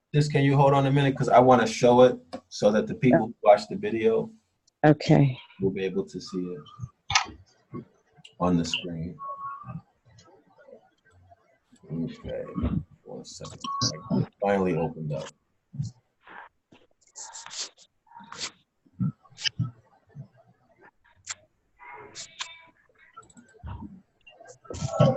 Okay, can you guys see my screen? Yes. Okay. So again, number 1 in Genesis chapter 1 is light, and the number 1 in Genesis chapter 2 is earth and heavens. Water was already present. We assumed that. Number 2 in chapter 1 is firmament. Number 2 in chapter 2 was man. Number 3 in chapter 1 is dry land. Number 3 in chapter 2 was the Garden of Eden and other vegetation, or just vegetation. Number 4 in chapter 1 is vegetation. Number 4 in chapter 2 was cattle and birds. And number 5 in chapter 1 where the stars were created. And number 5 in chapter 2 was woman, created from man. Right. And then in chapter 1, we have number 6, the sun and the moon was created. And number 7, the sea creatures and birds were created. Number 8, the cattle and insects. And number 9, finally, man was created, but male and female were created at the same time. Okay, so can you guys have a discussion about what this means? What do we see, and then what does it mean? Can we have a discussion about that? Gross disparities, no similarities whatsoever, and that makes me question both chapter 1 and chapter 2. It's like, why? The recording of it is not really trustworthy. Based upon what assumption? Because when we go back to chapter 1, when we look at chapter 1, I gotta stop the share and share it again. When we look at chapter 1, sorry, give me 1 second. So now this takes us back to the issue. What beginning is this talking about? Right, exactly. So if we're gonna, continue our discussion from yesterday, we're talking about when there was water on the earth, all over the earth, and there was no form, and it's kind of like a muddy existence. That would be the flood. And so all of those things that had existed before had to be replenished So the earth had to be established and separated from the water. Vegetation had to be replanted. Well, the stars and the sun and the moon would have still been in the heavens, but we were told they were created after the flood. And then sea creatures and birds would have been replenished. The cattle would have been replenished, and men and women would have been replenished. Mm-hmm. And then they were told to be fruitful and multiply and have dominion, et cetera, et cetera. Mm-hmm. What if there was a flood with darkness, right? When it storms, there's darkness, right? I was wondering about that. Just now, I was like, wow, I wonder if it was dark when it was flooding. Mm-hmm. Because what's going to happen when, let's say, you have massive The sun is going to be blocked. sun is going to be blocked. There's going to be dust and dirt going up. You know, it's going to be. I mean, rain is going to, you're not going to be able to see because the rain is so heavy. Right. Mm-hmm. And also, what would happen with the when the storm started to recede, things calmed down. What's the first thing you're going to see? Light. What's the next thing you might see when you The start? rainbow. Huh? The rainbow. Yeah. You'll see light. Could you then start seeing stars? Yeah. Does the dry land appear when the flood recedes? Dry land, yeah. Mm-hmm. Vegetation start to grow again? Mm. Yes. Right? And these are already in the water, well, the sea creatures, right? Mm-hmm. And remember what we learned about what the giants were doing. Right. Remember? Yeah. Angels going to the Jubilees. Let me see if I can Say find that the Jubilees. Remember angels going to the women. Yeah. And what else did they do? Every desire of the what? Their imagination. Yeah. The heart was evil continually. Mm-hmm. And they sinned against what? Sinned against. Yeah. Can we read Jubilee? Oh. Mm-hmm. Can we read Jubilee 21 through 25? It's chapter 7. Yeah, Jubilees chapter 7. Here we are, Jubilees chapter 7.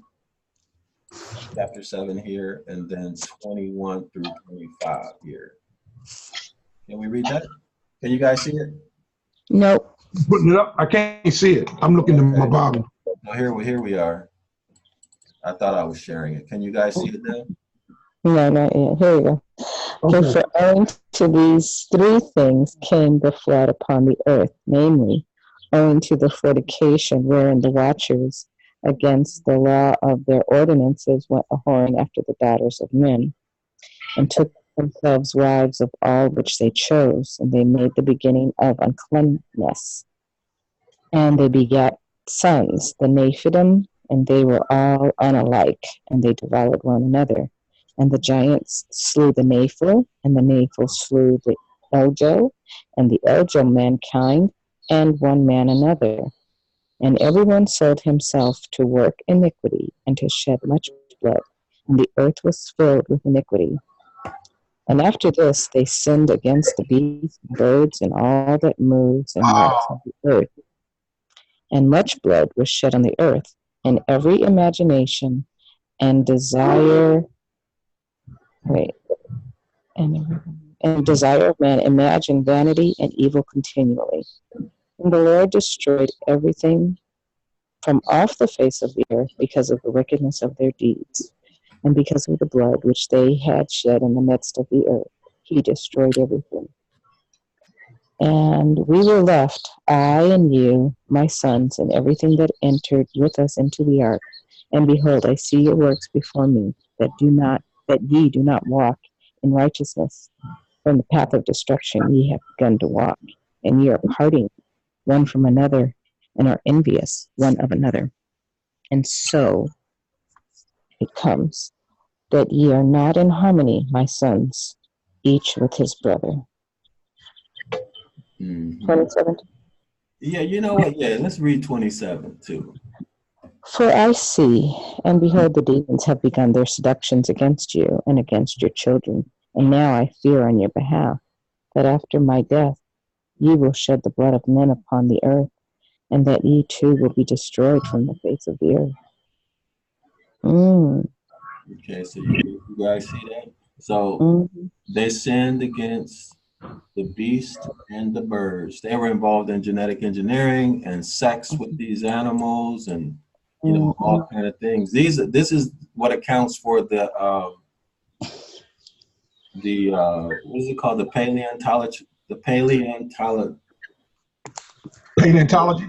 Yeah, for the dinosaurs and all of that other stuff Right. that we see in the records.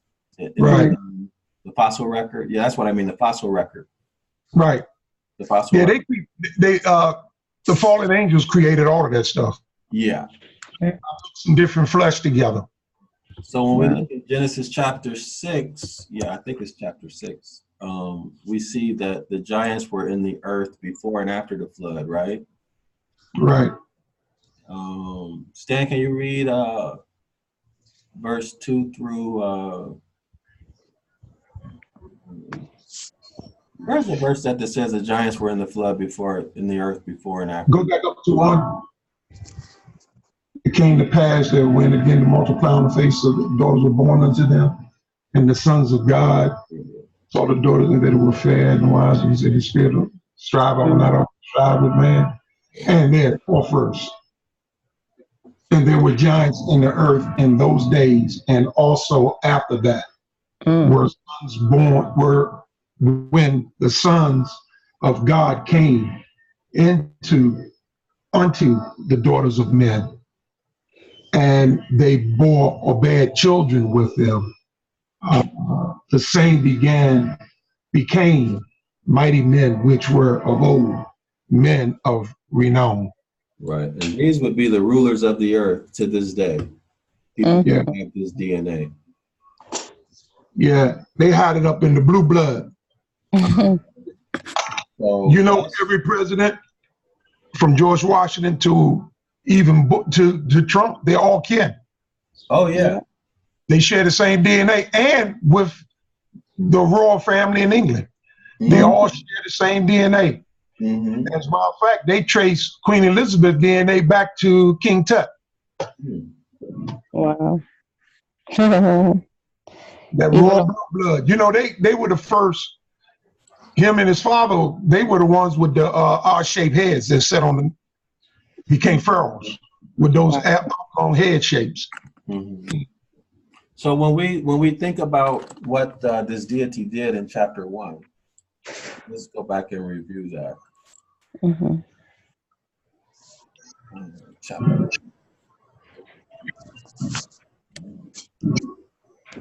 Okay, and it said, and this deity said, let the earth bring forth living creature after its kind. Might these be the hybrids that we see today? Yeah, right. The cow, the chicken, all of those things. Might they have done it through genetic engineering or just through sexual relations, right? The dinosaurs. And this man, this is clearly not the man who was made in chapter 2. How do we know? The male and the female of this man were created at the same time. And they were spoken into existence. And they were spoken into existence, right. Created at the same time and spoken into existence. And they were made in the likeness and the image of those disembodied spirits. So we can identify this man based upon his characteristics, which would be observable in his history. Right? Based upon the command that he was given, which was to conquer and subdue all living things, right? And here's what we know. Replenish means to do again, restock. Restock the giants, restock the hybrids.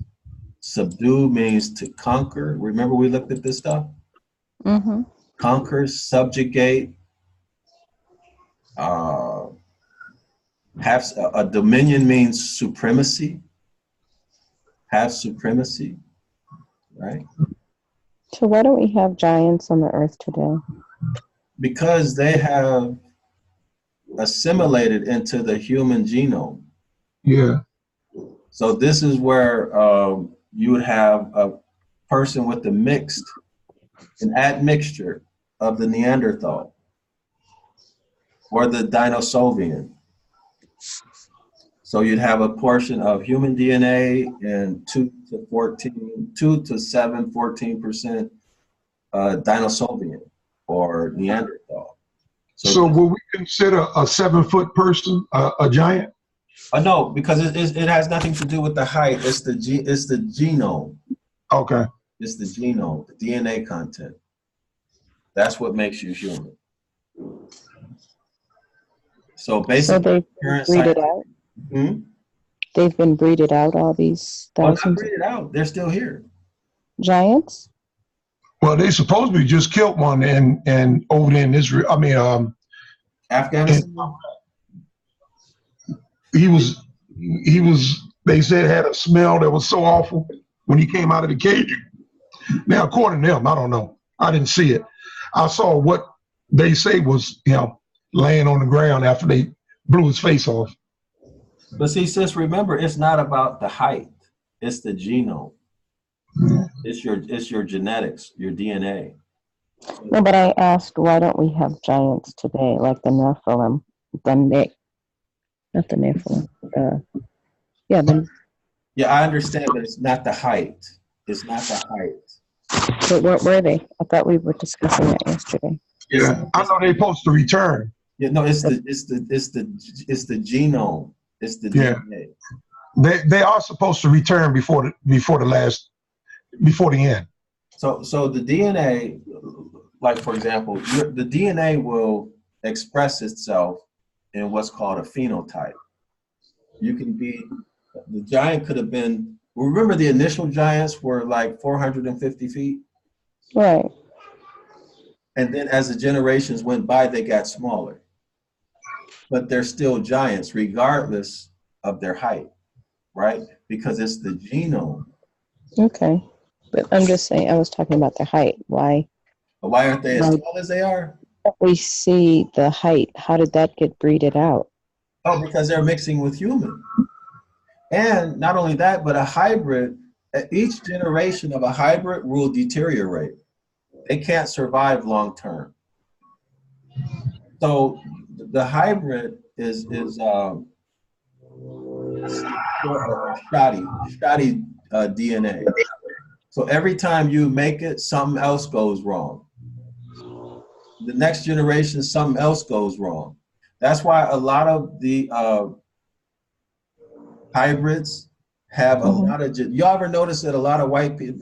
Well, let me not say that, but a lot of the other people, they have a lot of genetic illnesses compared to us.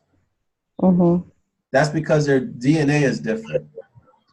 I know in order for them to continue, they have to continue to within their race, because anytime they breed with anything else, they are eliminating themselves. Well, there's a genetic principle that their gene is recessive. Anytime a hybrid reproduces, the next generation is always more sick. Yeah. Generation before it. The errors in the DNA code multiply with the generations. So that's why you see that's another reason why you see the hybrid or the giant getting smaller. So, okay, yourself, based on everything that you have just taught, that we have just read, is the problem, is the problem with what Moses wrote, or is it what we are reading? The reason why this exists is because of what the illustrators, the interpreters did. Well, I'm going to show you right now. Well, better yet, I'll show you right now. Because I mean, just based on that, how am I supposed to trust anything that's in scripture? Well, I'm going to show you right now. All right. What I'm going to show you is what the scholars have said about the matter that you just mentioned. And that is that Genesis chapter 1 was inserted into the scripture during or after Babylonian captivity. So I'm going to pull that up. I'm searching. Okay. Give me 1 second. I'll try to find it.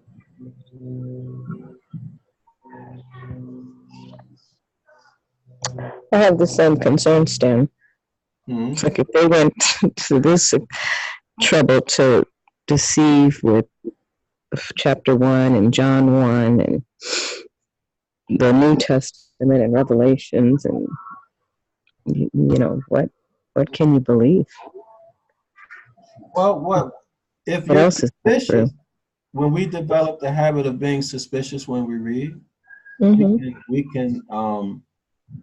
can easily identify what is an insertion and what's not. Well, I think that's what, Dan, Stan had said, that the Holy Spirit will lead you to understand. Yeah. And to rightly divide the word. Well, without that, I mean, I guess we will be hopeless without the Ruach, Well, it also says, lean not unto thine own understanding, right? Acknowledge him in all thy ways, and he will direct you. Acknowledge him, right? And he will be led on the right path. I mean, like, when you talk like that, for me, listening to you guys, I'm hearing religion. I'm quoting the scriptures. I'm not quoting religion. I'm quoting scriptures. Lean not unto thine own understanding. That's what the Most High says to me. Don't lean on your own understanding. Acknowledge me, and I'm going to direct your path. So my path ended up here, and I'm now deciphering chapter 1 and chapter 2. Right, but what is he telling us to do when he says acknowledge me? What is he telling us to do? See, acknowledge to me is like you just put your whole trust in the Most High. You're putting your faith and trust in him. I wake up, I think about him, what to do, where to go, all day. All my blessings come from the Most High. Yeah. What am I going to do tomorrow? What am I going to do next week? But what did the Most High tell us through Moses? Oh, keep the commandments. He said that salvation is based upon what? Being obedient. You said it right the first time. Salvation is based upon us following the instructions, right? Yeah. So that takes action. Yeah. You guys see what I'm trying to get at? Yes, but I'm just saying that every day I'm acknowledging the Most High. I'm attempting to acknowledge the Most High. When I study do we rely on our own ability, or do we cry out to the Most High? Or rely on the Most High? Yeah, you have to. Because if we rely on ourselves, you're not going to do what you're supposed to do. You have to ask. I mean, me personally, I don't have any discipline. I mean, I'm already guilty of breaking I'm asking the Most High. I ask the Most High to help me, lead me and guide me. Even in what I'm eating, it's like, help me to make the right decision. Tell me what else to eat besides eggs and cheese. Can I just show you guys one thing, and then we'll come back to the topic, or yeah. Well, let's not forget about them Anunnakis, though. I want to get into that. Yeah, right. Let's do that first then, because finish. Finish. And then. Yeah, because I want to. Okay, so we kind of started with this yesterday. Yeah. So this is the Enuma Elish, the Babylonian epic of creation. Okay, this says it has a full text. Okay, so the Enuma Elish, also known as the Seven Tablets of Creation, is the Mesopotamian creation myth whose titles derive from the opening lines of the piece "When on High." This is also how "in the beginning" is translated. This is alternative. If you research this, it's also in John 1 and Genesis 1, "When on High." All of the tablets containing the myth are found in this location in the library here, in other sites. This is the date, right? So let's move down. Okay, as Marduk, the champion of the young gods in their war against Tiamat, is of Babylonian origin, the Samaritan Enaki, or that sound familiar? Inky. Okay, we didn't get to the word En is Lord. The word En means Lord. Ki means earth, Lord of earth. Okay, thanks. The Enaki is coming somewhere in this. Yeah. Well, Enki and Enlil are brothers, and they are the sons of Anu, who is the king. So, since you know about this, how about if you read it? You All right. Like you had some background on this. Yeah. Marduk is Enki's son, who is the Egyptian god Ra. Also, the Viking god Thor. Okay. All right, but let's go. As Marduk, the champion of the young gods, in their war against Tiamat, is the Babylonian origin of Sumerian Enki or Enlil, the god of air, or the god of heaven, which equates Satan, because Satan is the principalities and the powers of the air. Enlil is though to have played the major role in the original version of the story. The copy found at Asher has the gods of Ashar in the main role, as was the customs and the cities of Mesopotamia. The gods of each city was always considered the best and most powerful. Marduk, which is also supposed to be the face on Mars, the god of Babylon, only figures as prominently as he does in the story because most of the copies found are rare from Babylonian scribes. Even so, Ea does still play an important part in Babylonian versions of the Enuma Elish by creating human beings. That's chapter 1. Yeah. Enki and his sister,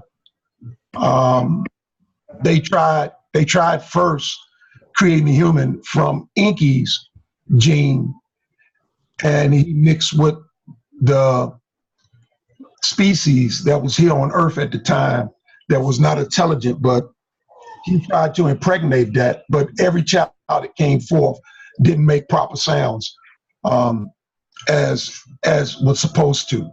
So what they did was they took the gene from a male species and put it in Enki's sister, and she brought it to term of 9 months.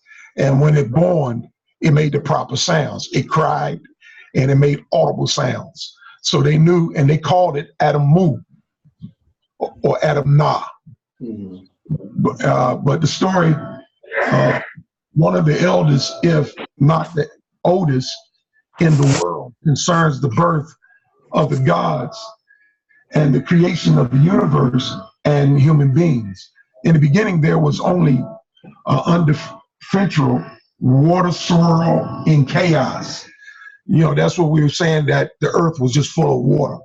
Out of this swirl, the waters divided into sweet, fresh water known as the god Apsu, a sultry, bitter water, the goddess Tiamat, once differentiate, well, in the union of these two entities, gave birth to younger gods.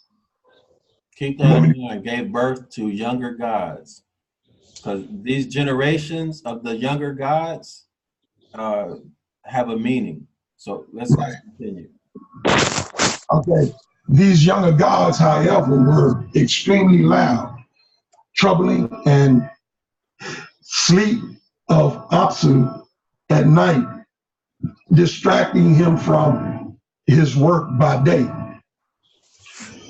This is talking about planets. Okay. This is before Earth is, upon the advice of the vizier Muma, Apsu decided to kill the younger gods. Tiamat, hearing of their plans, warned the elder sons, Enki, sometimes Ea, and he puts Apsu to sleep and kills him.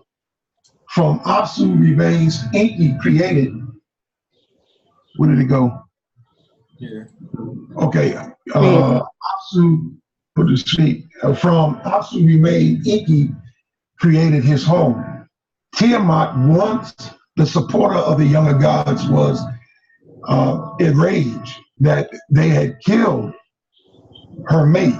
She consulted with the gods, Gingu, who advised her to make war on the younger gods.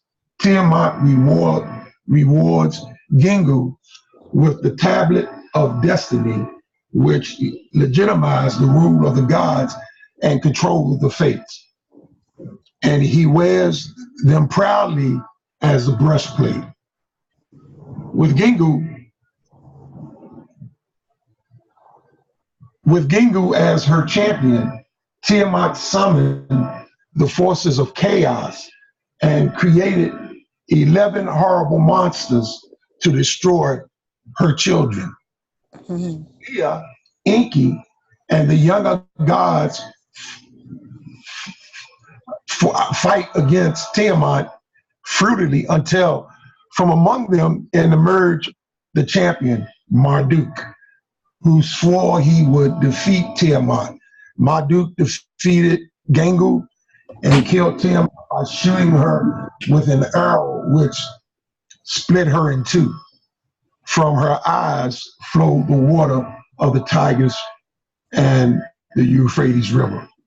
Out of Tiamat's corpse, Marduk created the heavens and the earth, and he appointed gods to various duties and bind Tiamat, even the creature, to his feet as a trophy.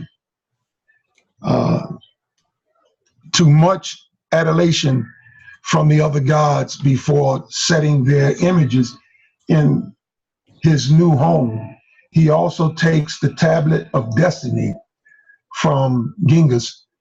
This is legitimizing his reign. You know, they're saying that basically the planetoids, that the planets that exist, that's what he created. There was a planet which Mars was a moon, and this planet was I'm trying to think of the name of the planet. It's pretty much Tiamat, but y'all know about Nibiru, right? The planet where the Anunnaki come from. Yeah. Okay. Nibiru is said that it has an orbit around our sun that takes 3,600 years to complete. Nibiru has its own star. They saying our sun has a binary sun, and that is called Nemesis. It's a red dwarf star. Around that red dwarf star is Nibiru, 4 other planets, and like 7 moons. And it's supposed to be on its way back around, coming between Earth and Venus and around the sun. When this happens, it's supposed to bring the end to this era that we know for the last days. this particular event is recorded in the Bible, and the name of the planet is called Wormwood in Revelations. I believe it's chapter 17, I'm not sure. But this is supposed to bring about the last days. They're telling me I better move to higher ground because the East Coast is going to be covered with a tsunami of 600-foot waves to 100 feet inland. The East Coast and the West Coast and all the coastal boundaries of every country is going to be destroyed when that happens. I don't know. Okay. Where we left off at. This is an interesting story. You know, the Anunnaki are portrayed as aliens when actually they are fallen angels. They are gods, these many gods. But today, our country want to call them aliens. I don't know how much y'all believe or whatever, but when it says that God is going, the Father is going to return, or that Son is going to return on clouds, they're saying those are chariots, which are also spaceships. Yeah. So a lot of people are going to be confused because what we are expecting is not going to happen. Meaning people just ain't going to come out of the sky. You know, these angels are coming on vehicles, are coming in vehicles.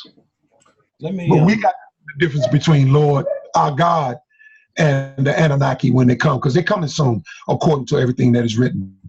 When you compare the story of Gilgamesh to the flood, you can lay them both side by side and compare. When I just got my master's, I had to take a class on it, where we compared scripture to scripture. And I will say this also, where they say that these writings are older than the Bible, they're not talking about the Apocrypha. They're just talking about the 66 books, the books of Moses, because the books of Enoch are older than the Bible. They were written well before the books of Enoch was written by Enoch well before Moses was born. Even the book of Job was written before Moses was born. Even they say Moses wrote the book of Job. Job is a much older book. So I believe that the book of Enoch, which talks a lot about the Nomi Elish, is compared to it, was written actually before it.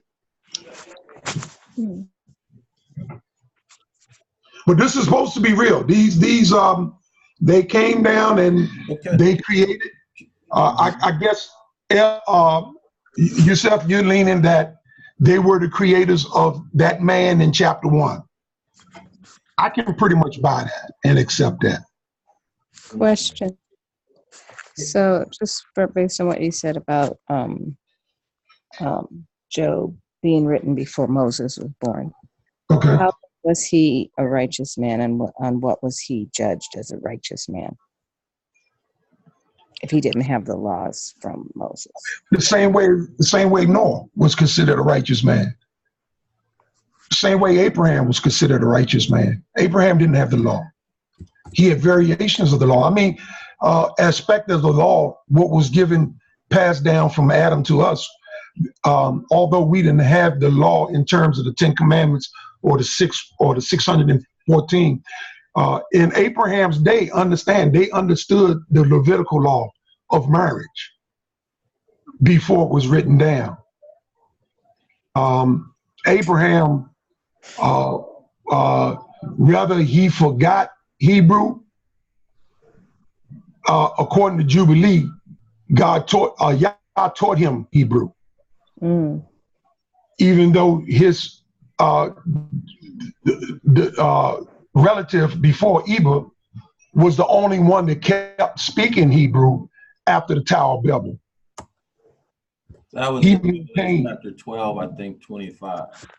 Say what now? I think that's in Jubilees 12:25. Right, I think so. Can we go back? Can we go back to this, y'all, so we can finish? Yeah. Hey, Judy, can we start reading from here? Because I want to get into the comparison. so that it's Okay, clear. of the Enuma. Okay. Judy, Found among, Judy, found among, hold, oh, stand. you want her to read? Yeah, Go ahead.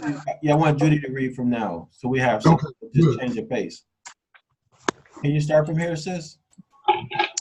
Found among the ruins was a Babylonian creation story referred to today as Enuma Elish. It is a story about a highly dysfunctional divine family engaged in a major power struggle at the dawn of time. The heart of the story is where the god Marduk kills his nemesis, Tiamat, and then fillets her body in two, making the sky out of one half and the earth out of the other. Thus, Marduk claims. I'm sorry, y'all. I just want to say this is where the firmament is taking place. This is the firmament. So continue. Then Marduk claims the throne as the high god in the pantheon. Scholars have termed Enuma Elish as Babylonian Genesis. The reason is that both stories share some concepts that were immediately apparent. In both stories, matter exists when creation begins. Similar to Enuma Elish, Genesis 1 describes God ordering chaos, not creating something out of nothing. Number 2, darkness precedes the creative acts. In Enuma Elish, the symbol of chaos is the goddess Tiamat, who personifies the sea. Genesis refers to the deep. The Hebrew word is tehom, which is linguistically related to Tiamat. In both stories, light exists before the creation of the sun, moon, and stars. In both stories, there is a division of the waters above and below, with a barrier holding back the upper waters. And the last bullet, the sequence of creation is similar, including the division of waters, dry land, luminaries, and humanity, all followed by rest. Did y'all get that? I'm sorry to interrupt you. So over here is talking about the firmament, right? The waters, and this is the firmament, okay? Followed by rest. What happened on the seventh day? Rest.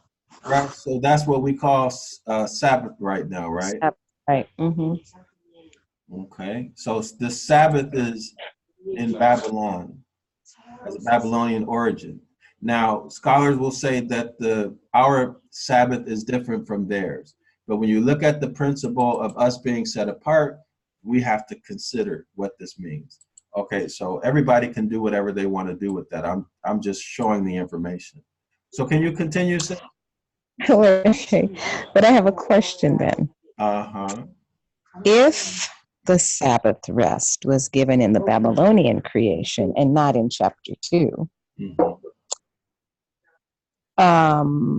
why is it then part of the commandments in Exodus that we are to obey? Well, what have we been talking about? I'm going to throw it back at you. What have we been talking about being skeptical, analytical? That's right. That's my skepticism now. I can attempt to answer for. What does Jeremiah tell us? Yeah, so but we were talking about keeping the commandments of Moses, and so could they have been altered? Does Jeremiah say? Does he say that the commandments will be preserved perfectly? Or does he tell us, does he warn us that they're lying? Yeah, they're lies. They've inserted lies. Right. So it's up to us to analyze this and to be able to identify the deceit. You guys follow me? Yeah. Okay.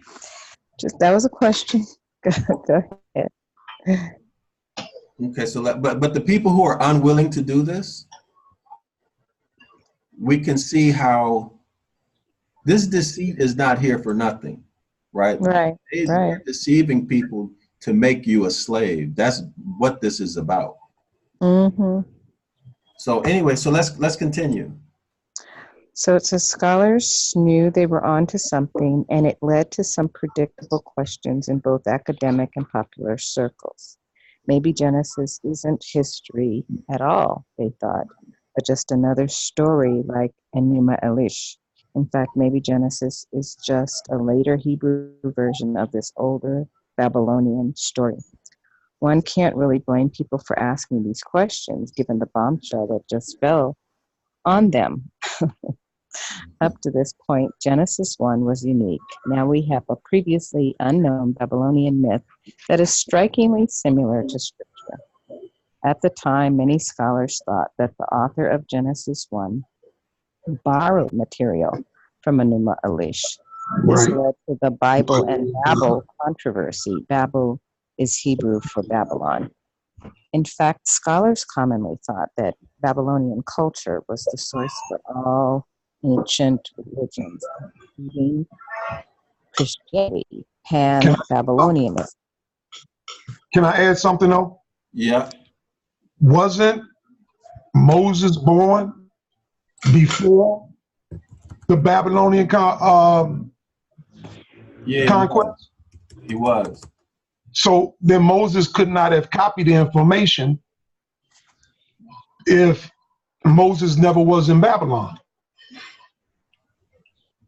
Well, yeah, that's true. But that's kind of like the point. I want to show y'all an article where they actually show you what's similar. That they actually show you, like, the 6 generations of deities represent the 6 days of creation. So that, yeah, they do a what did I do with that? Let me try to find it. Stan, what if the writings attributed to Moses are still questionable? Here's a here. What? Thanks, baby. Yeah. I mean, that's why we're sitting here discussing this now, because see, were we not enslaved using these documents? Yeah. So what? Say that again. I said, were we not enslaved through these documents? Didn't they use these to enslave us? Mm-hmm. I don't know, because now we were not taught to read. I mean, the only thing we know about the Bible is what they told. Exactly. Because we were not permitted to read the Bible. But they had to codify it, right, so that everybody could be on the same page who pushed it. The white people who pushed it had to be on the same page. They codified it in Scripture. So Jeremiah 8:8 tells us that, but you know, whether people can accept that or not is another story. But we are responsible for finding out where these lies are. And Jeremiah says it. There's an article, y'all, I'm trying to find it, that has all of the similarities in it. And I had it bookmarked and I can't find it. Let me try it again first, a second.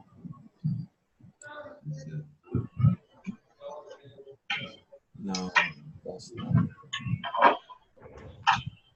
Let me see. Try another article. So we're responsible of searching this out for ourselves. Oh, I know where it's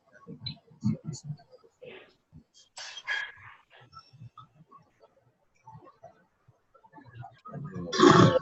Other bookmarks, maybe that's where it's at.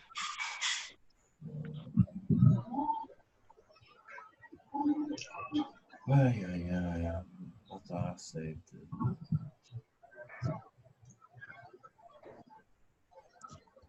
Maybe it's in Hebrew. Let me try to find it, y'all, because it is real nice. It has all the parallels.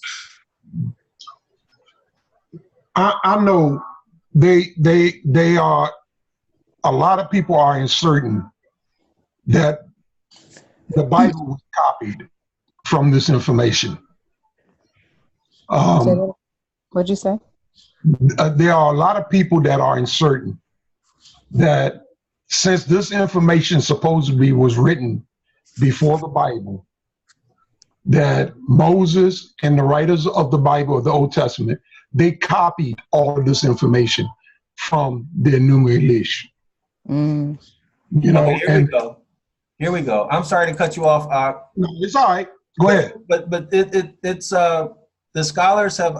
I'll show you guys an article in the dictionary where the scholars have. They already said that the Enuma Elish added after Babylonian captivity. Right. But Judy, can you finish reading this one? Sure. One of the two Bible creation myths was probably derived from the much older Mesopotamian creation myth, Enuma Elish. Can I interrupt you for 1 second, sis? Say that again? Can I interrupt you for 1 second? Go ahead. So this Enuma Elish is probably an accurate account of what happened. And the Babylonians and others recorded it in their history, but it wasn't added to the scripture until after, during or after Babylonian captivity. Y'all follow me? Okay. So they had it in their record, and then they inserted it in ours. When they got control. When they got control. Yep. So it's the victor always writes the history, right? Yep. So can we? Or either when they got control, they copied ours and then told a lie. Well, what it appears from everything we've read and your comments, Stan, it appears that the account is real, it's true, and the other cultures copied it. They made a historical record of it, and then when we went into captivity or after, they added that account into Genesis. Mm-hmm. So can we continue from here, Judy? Sure. So 6 days of creation in the Genesis myth parallel the 6 generations of gods in the Enuma Elish myth in type of God.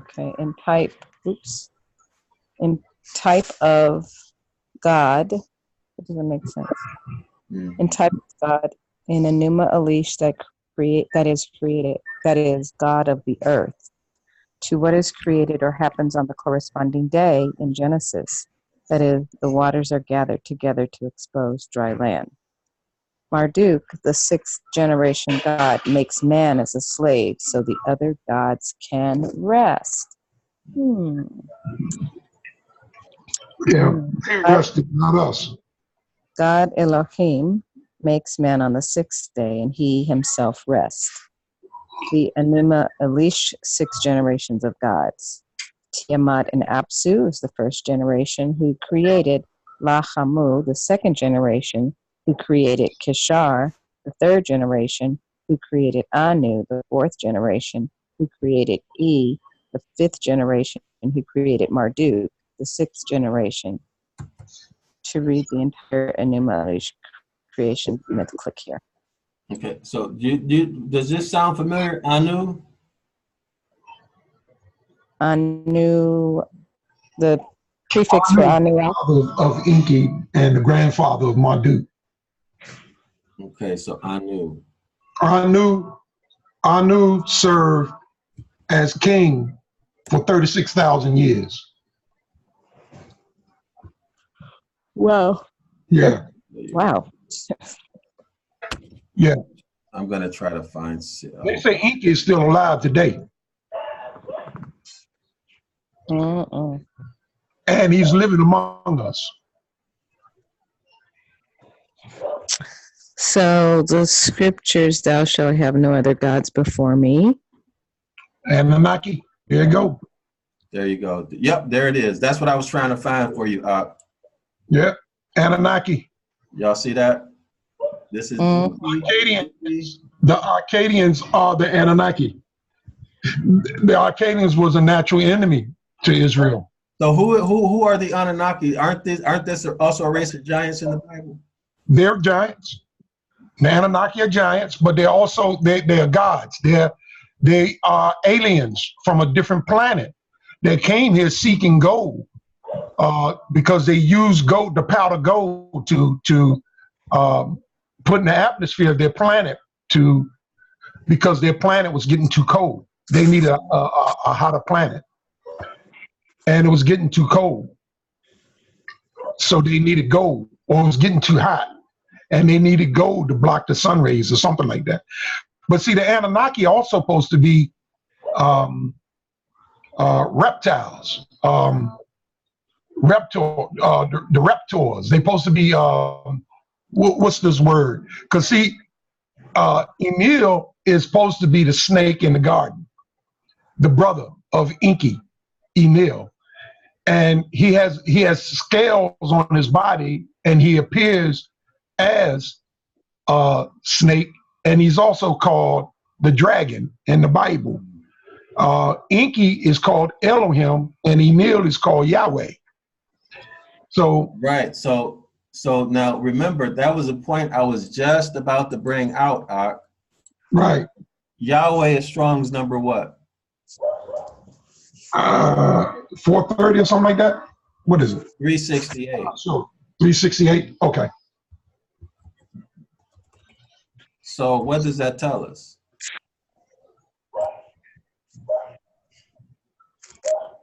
Well, I don't know. I've always been leery of the word Yahweh and those that use it, and the modern ones. They're the ones that come up with that mess. So. Right, because Yahweh. But who did you just say Yahweh is? I mean, who did you just say? Yahweh is supposed to be Enlil. Enlil. And Enki is supposed to be Elohim. Any god with the El is supposed to be Enki. So what does that tell us? What does that tell us? These names, these names, could those be the Most High? When people call on YHWH, are they calling on the Most High? I don't think they're calling on the Most High. I think they're calling on the other gods.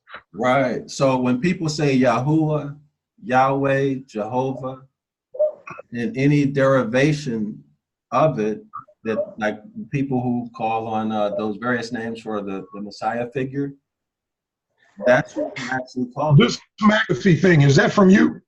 Huh? My screen got a McAfee thing on it. I don't have McAfee. McAfee? No, it's not him. It's talking about various spywares and stuff. Something's coming up on my screen. No, that's on your screen. Yeah, no, I don't have no McAfee. Yeah, I don't know what's going on. Yeah, and see, I done lost y'all. So you said Enki, right? It's Enki who's supposed to be Yahweh. Is that what you said? Enlil. Enlil is supposed to be. Enki is a associating became that ultimate. Let me see. I'm trying to, because I got it confused, but I know that Yahweh is one of these deities. Yeah, Yahweh is Enlil, the brother of Enki. Elohim is Enki. You see what I'm saying? Let me see. Wow. Okay, so yeah, I see what you're saying. So if that's the case, when people call on Yahweh or Yahuwah, they're calling on those Babylonian deities. So it's through a critical analysis like we're doing right now that people can actually find that out. Yeah. And stop calling on those names. Have you changed the screen? Because I don't see y'all anymore. All I see is myself. You have to slide the screen, slide your page. Slide my page where? Probably to the right, and then his screen should pop up. Is my camera's not working right? I can't click it off. It got an arrow. Something happened. I don't know what happened. Move your screen. I can't move it. You just turn sideways. You have to move your screen. Audio. When I saw that McAfee sign, some kind of... Did you open up another page? No, I was just sitting here. Some kind of malware is trying to attack my computer. There's another page with stand for and no D on it. Another person just popped in. So that's why I was asking if you came in on another computer. Well, I got knocked out and then I came back in. When I came back in, this is the way the screen was. When I clicked that malware off my computer, they're showing you as 2 pages. You have yeah, you see, what I'm gonna do is check out and come back in. you see Stanford Montgomery. If you have another Zoom on a phone or another page open, Right, it's telling me something about a phone. yeah, it says stand for. I don't use my phone for Zoom. So Okay, I'm gonna check out and come back in. Okay. I'm just letting you know there's another page open with your first part of your name, stand for. He left out, sis. Stand for left now, so that left, but you're still here. Yeah. That extra page is gone. Okay, I wasn't seeing it anyway. I mean, You're still here now, Stanford. I hear y'all, but I don't see you. It's okay. The second page that opened up with your name on it is gone. So whatever you did, you signed that out. You might want to sign out this page now with Stanford Montgomery. Right. And again. Yeah. So sign up your first page. Yeah.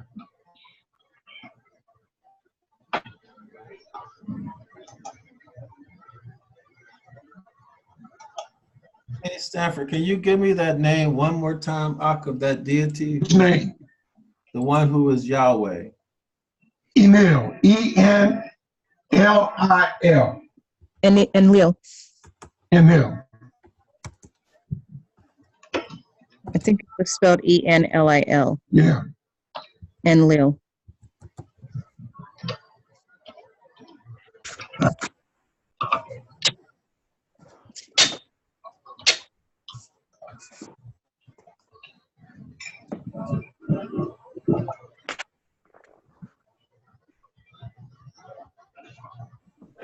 I have 2 accounts open. You didn't? Well, yeah, I see, because it came back in the same way, phone call. And I don't know what's going on. So you didn't really exit out. Not yet. Yeah. Let me figure out. Route. Exit out of your browser. I can't even exit. Hold on. You should be able to exit. There you go. You left one. Okay, click again. But I still hear you. So Click I need again. to come out all together. Oh, there we go. What did you do? I exit out everything. I just exit out. Just kept exiting out. Wow. Okay. I don't know. Your computer is a little weird. The devil's busy. That's all I know. Right. You know. Too much about him. Right. Just carry on. Carry on. Yeah. Did you get that? Okay. So ready for E-N-L-I-L? Yeah, I'm looking at an article now, but I don't know if it's any good yet. So what I take away from the Enuma Elish story. Well, let me rephrase that. What this means when I look at the insertion of Genesis chapter 1, who these entities are. Like, for example, in the book of the Giants? I'm going to try to find it. The book of the Giants shows that Ahaya, you know, the deity that a lot of Israelites are calling on. Shahaya. Yeah, Ahaya, he's identified as a giant in the book of the Giants. Let me try to find that scripture real quick. So what that's saying to me, what I get from this is that anytime somebody's calling on a name for a deity, it's trouble. All of these names are so the Most High is best just to leave all these names alone. Right, exactly. That's why I just say the Most High. Yeah. Honestly, that's why I've been saying the Most High in the last couple of years. Yeah. Because there's so. But doesn't that still who is the Most High? No, because he's known through history. That's why he gives us the feast days. The Most High. Yeah. He's higher than all other Everything. He's the Most High. Yep. And that's probably why he doesn't have a name. I guess that would be safe, because I know, I mean, in my spirit, I know we got to be careful of these names we are invoking. Right. You know, so I guess even the ones I think that are good names, we got to be careful. Even the ones I break down in Hebrew, their meaning and what we're saying when we say it. I describe my creator is the Most High. I don't even say the Most High God, because God is generic. Okay. The Most High is the most. But I heard you say higher. Who, me? No. Not you. You say you're higher. Oh. Say it again. The Most High. Oh, I say the I can find it. You know who? Somebody did a video. I'm gonna find it on YouTube so I can show y'all. Watchman and Deborah did a video on the Book of the Giants. I'm gonna find it. Watchman and Deborah did a video on it. It's in that video. Oh, you know, Stan, when I was reading, I might have said Lord Yahweh. Yeah, because I remember hearing that. Yeah, I might have said Lord Yahweh, because, I was used to calling the Most High Yahweh instead of saying God or the Lord. Right. I mean, it works in the Tetragrammaton in terms of just adding the between, you know, for Yah, the after the H, and the Yah after the W, Yahweh. Yeah. You gotta look up 1180, Strong's 1180. I'll look that up. Right. Look up Strong's 1180. It's gonna tell you who YHWH is. Oh, okay.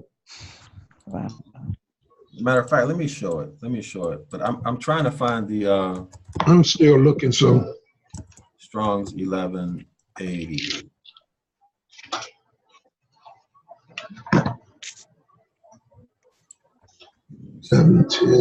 Wow. 6. Whoa, wow. You saw it? Ball. Yeah. All right, see that? Mm-hmm. Mm-hmm. So the YHWH is But where's the YHWH? I don't see the YHWH. It's in Hebrew. You see that? Okay, that's in the moderate.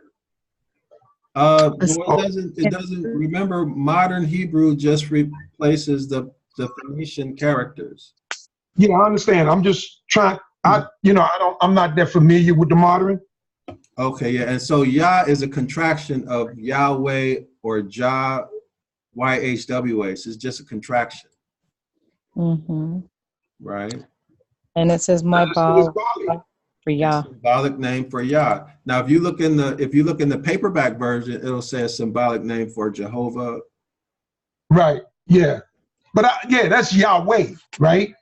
That's Strong's number 1180, right? And this is Yahweh, yeah. And they spell Yahweh with the E. Well, no, remember there's no Jehovah. There's no E. Stand there. Yeah. Stan, look at Strong's number 1130. Okay, 1130. You don't have it up. I'll look at it on my book. Hold on. I'm sorry, not 1130, but 3068. 3068. So here you'll see it. Can you guys see my screen? Are you putting it up on the screen? Can you guys see my screen? Yeah. So you see 3068? 3068? Yeah, that's when 3068 is when they changing the Y to a Va. Right, but remember. And they're creating Jehovah. But look at the original word here. See, look at the original word. Right. The Yod-Heh Wah-Heh. Yeah, Yod-Heh Wah-Heh. So here you are, and then this is the transliteration. How they're translating using a V. Mm-hmm. Right, instead of the Y. Right. Okay, so this is the character or the same deity in Strong's Yahweh. 1180. Right. 80, right. 1180 Same. Bali. See, and they're telling you, Lord, Lords. Now, if you go through the Strong's, the paperback copy, and you follow all of the Strong's numbers, what you're going to find is that it specifically identifies Baal, not a human master. Right. We did that, Al, in the class. That's right. We did do it. Yeah. So all of these names, let's look up name. See, I'm going to read it out of the Strong's, okay? I want y'all to see this. What, Shem? Yeah. Do you know the Strong's number? I don't remember it. No, not offhand. No. Let me find it. I don't remember the Strong's number for name. But I want you guys to pay close attention to this, and what you see is going to surprise you. Because if you haven't learned how to use the Strong's, you won't see the message here. So it's 11. I'm sorry, Strong's number 8034. So let me turn to 8034. This is Hebrews 8034.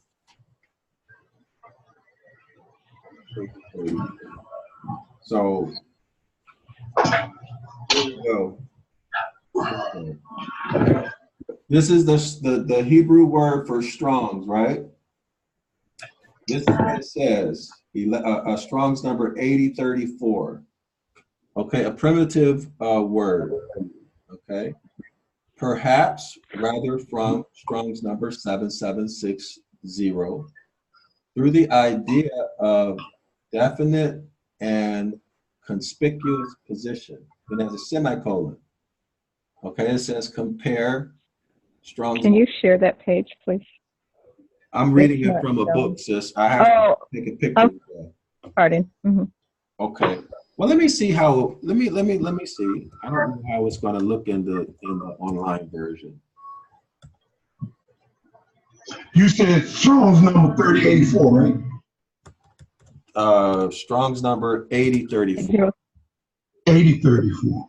I'm gonna see if but I'm gonna pull it up now. Let's see.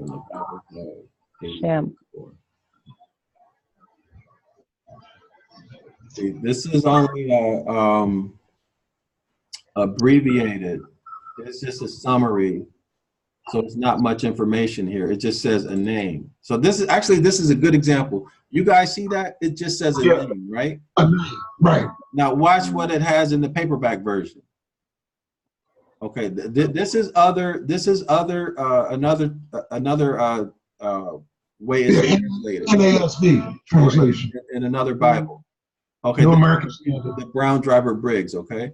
So, but watch when I read it out of the paperback. This is why you have to know how these tools are to be used. Watch this, okay? So you see it's nothing, just a name, okay? Now out of the paperback. This is what it says. It says here, in appellation. So we got to look up what appellation means, right? In appellation, comma, as a mark or memorial of individuality. So Stan, what's a mark? What's the biblical definition of mark? I know you know it. Sign. You're right. It's a sign, right? Or right. We're gonna look that up too. Okay. Yeah. So it says here in appellation, as a mark or memorial. Memorial, what is a historical record? These are legal terms, right? Right. Appellation and memorial, those are legal terms of individuality. So this is telling us is history, right? So let's continue. It has semicolon. Semicolon, by implication, honor, authority, character. Now that's the meaning. The Hebrew meaning. Now, when you know how to use the Strong's, what follows is how it's translated, okay? How it's translated is different from the meaning. The translator can say whatever he wants to say, right? He can say whatever he wants to say. So here's how it's translated. The first one, name, is translated as name 832 times. Wow. It's translated as renown 7 times, fame 4 times, famous 3 times, named as in past tense 3 times. Okay. And then in the commentary, so did you guys see that? The first I read was the actual meaning of the Hebrew word, which is appellation, memorial, a mark, or a memorial of individuality. So that's different from a name. Now let's look up what this means when we talk about a mark. Let me see.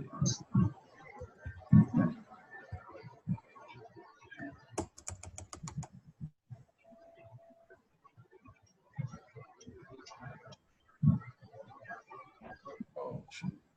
Let me just go to Strong's. Well, no, let's look at a dictionary because we're not looking at a Bible verse. For mark, but they use the word mark in certain Bibles. Deal with the Feast of Unleavened Bread and in Revelations, right? So here it says mark. No, that's not what. Okay, here we are as a verb too. Okay, here's what we're looking for. Typical identification. Right. Or identification. Okay. But now remember, this says a history, right? I'm sorry, memorial. Memorial. Yeah.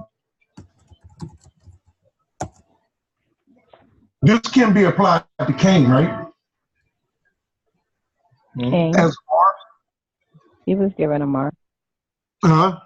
He was given a mark and identification. Right. So here we're saying for a memorial, we're saying a statement of facts, especially as the basis of a petition, right? But there's when we look up the legal terms, there's much more to this word memorial. Let me see. Let's see. Black's Law Dictionary. Black's Law Dictionary.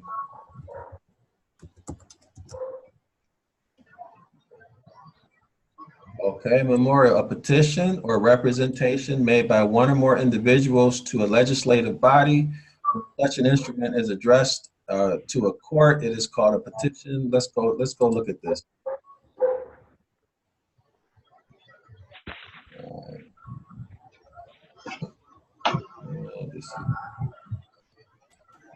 So the thing with these online dictionaries, a lot of times they only give you summaries. Right. So this has nothing. Let me see. I think I showed this before, and I need the Black's Law Dictionary. Let me see if I get an online version of Black's Law Dictionary. There it is. It was right there. Oh, really? The second thing down. The PDF. I don't see it. You had it. It was in your drop down. Oh, okay. There. There Right be there. an online version. There's an online version. It's the second one. Okay. Because I don't really want to download it. Black's. Okay. You didn't want the PDF? Yeah, I really don't want to download it. You don't have to download it. You Yeah, can. put it in your favorites, man. Okay.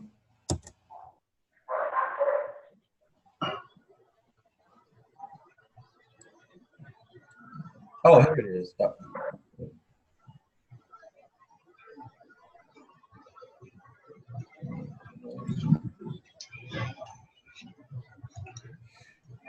Oh, so I see this is not user friendly. It's like the 4th edition.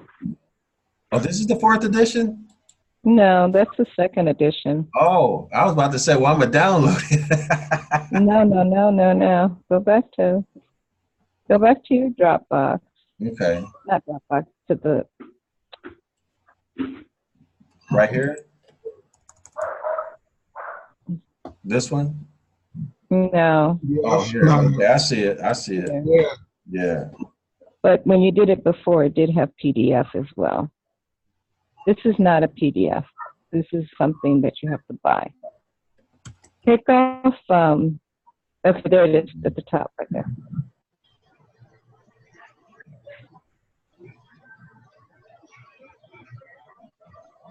Let me see that. That's it. Thank Download you. if you want to keep it. I'm happy I got that. Yeah. Now I'll download the 4th edition. Great to have.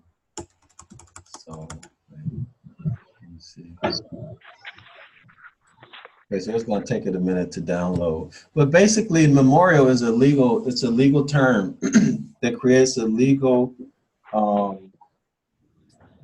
it memorializes a record or an event, and it holds weight in a court of law. Mm-hmm.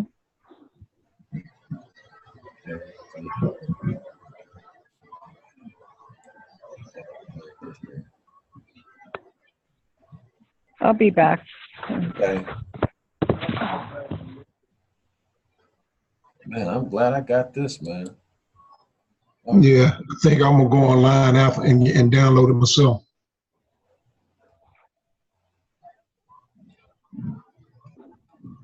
I probably don't understand it, but you know what? After all you got to do is just use it, and yeah, you start getting used to it because it is written in a real convoluted legalese. But you'll get used to it. yeah. Okay, let's see if I can find it.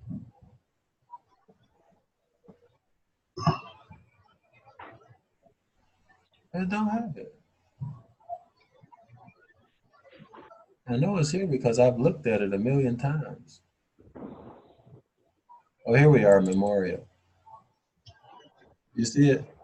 Yeah, a document that presents to a legalization, like legalizative body, or to an executive by one or more individuals containing a petition or a representation of facts. There you go. See that? The facts of what the Most High has done, his history. You see that? Right, right. A legal document of facts that he's done through history that he preserved for us and told us to observe through our feast days. And what does he tell us in the concerning the Feast of Unleavened Bread? He said that when we observe the Feast of Unleavened Bread, it's a mark on our hand and on our forehead. Right. Marks show ownership. So when we got that mark on our right hand and our forehead, it shows that we're the property of the Most High. Right, right. Right? Just like in Revelation, those people who are wicked, they get a mark, right? Right, the mark of the beast, yeah. They get the mark of the beast. Shows ownership. Right, that same mark that Cain got. Yep. So here is very clear that when that Hebrew word that's translated as name actually means history, reputation, appellation. You see what I mean? The legal facts that document what the Most High has done. Right. The historic, right. It just it means more than just a name, but it has to do with everything that can pertain or apply to the Most High. When he explained that when he explained, I guess I'm saying when he explained himself to Moses, it's not that Moses didn't know his name. Moses didn't know his character. Mm-hmm. So when he told him that, he was basically telling Moses about his character. Mm-hmm. When he was saying that I am who I am, or I am that I am, or I will be what I will be. Basically, he's talking about his character more so than just a name that he's known by. That's it's right. Everything. Yep. And then check out this second paragraph. It says in English, now you know the English law comes straight out of the Bible, right? Right. In English law, that which contains the particulars of a deed, so land, right, property, Right. etc., and is, and notice this, instrument registered, legal document, Right. registered, as in the case of the annuity, which must be registered, but it's a registered legal instrument. That's the point. Right. And then the third paragraph, in practice, a short note, abstract, memorandum, or rough draft of the what? Orders of the court, Court. from which the records thereof may at any time be fully made up. So this is it. Legal documents concerning the records of what the Most High has done. This is the power of the Most High's court, his reputation, his appellation. Right. So let me go up here to appellation, see if we can find appellation. Oh yeah, that's I once did a lesson on these names, but you know, Stan, this is hard stuff to tell people. Well, yeah. I mean, because it's stuff that they don't know. We don't know. Never been told. And actually, it can be shaken. A person can be really shaken because your thoughts and the way you frame your thinking. Mm-hmm. I mean, it can shake the foundation of what you thought you know. Mm-hmm. Let's see if we got appellation. I mean, ever since I heard about the Anunnaki, I've been trying to find a proper way of incorporating it without, I guess, offending the Most High. Mm-hmm. Being caught up in, you know, I've been trying to deal with that because I do believe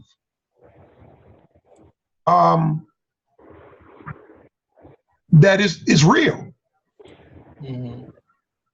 You know, and it's a part of all this alien stuff that we've been talking about.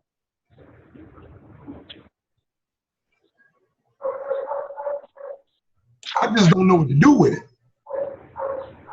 I'm not seeing appellation in here, do y'all? I see appellate, it should come right here. Now, appellate court, appellate. It should come after that, unless I'm spelling. But appellate is for appealing. Yeah, appellate. Appellate is regarding the appeal. It should be right. I'm spelling it right. Yeah, it should come right after that because the I would come next. What's on the next page? Right here. Appellatio. And then appellatio is still an appeal. Not here. That's weird. Apple cider vinegar is there, but not appellation. Appellation. Appellation. Have the apple cider vinegar is in the Black's Law Dictionary, but not appellation. That's crazy. But it's in here because I have Black's Law Dictionary.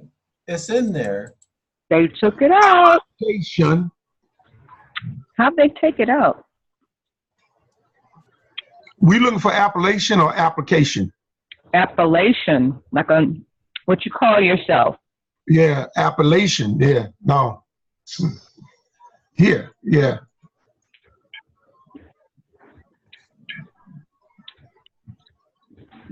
So these are not Black's Law Dictionary. Yeah, but do you guys see this? Mm-hmm. See what we can legal definition. It should be in Black's Law Dictionary then. No, it's not there. I got Black's Law Dictionary and it's there in my paperback copy. But wow. Do you see what it's saying? Characterization. Character is only expressed through what?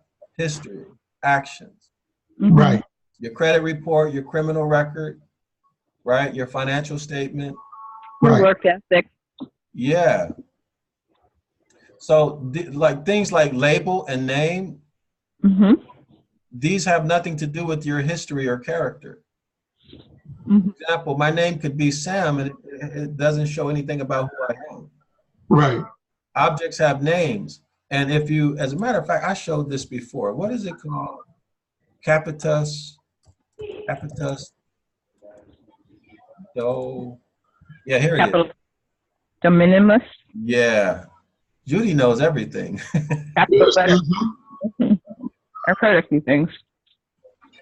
So this is what this has to do with. When we start going into identifying as names, we put ourselves in Western law under the jurisdiction.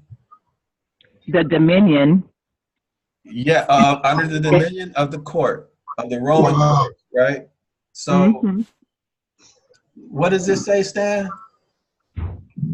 I don't know, it's almost written in Latin. Capitis, denominatio. I don't know. Y'all be better off reading that. Literal means. Capitis diminutio literally means diminishing of a person's personality or status. A person may lose his personality or legal capacity either in whole or in part. Wow. Notice this, there are 3 stages of losing a person's personality, namely capitis diminutio minima, right? That's the least, consisting of the loss of a person's family relationships alone. Now you see this stuff in contracts, I'm sorry, in federal and state constitutions. Like for example, the blood, what is it called? It'll come to me, There shall be no something of blood, but this is what it's like. Huh? Sanguinity? No, not sanguinity, it's a legal term. Sanguinity is a legal term, it means blood. Yeah, but in constitutions, it doesn't say sanguinity. I know what you're talking about, sis, but I'll find it, okay? I'll pull up a constitution and show it. The rights of liberty and citizenship are unaltered, okay? So this is the minimum loss of status. Notice this one. Capitis diminutio media, consisting of the loss of a person's what? Citizenship and family. So when you lose family, what does that mean? You lose your inheritance, right? Right. Yeah. Inheritance is passed through family. Right. Right. Can you put 2 and 2 together? Did we lose our inheritance? Oh yeah. Did we lose? Did we lose what tribe we come from? Yeah. You lost everything. Knowledge is self. Are we now going by names? Are they not in all caps or upper and lower caps? No, they're in all caps. That's all caps. Right. Capitis capital. Capitis diminutio media, consisting of the loss of a person's citizenship and family. Here there is no loss of personal liberty. In capitis diminutio minima, there is a medium loss of status. So what's liberty? Freedom. How do you distinguish freedom from liberty? Sovereignty. Sovereignty. Yeah. So let me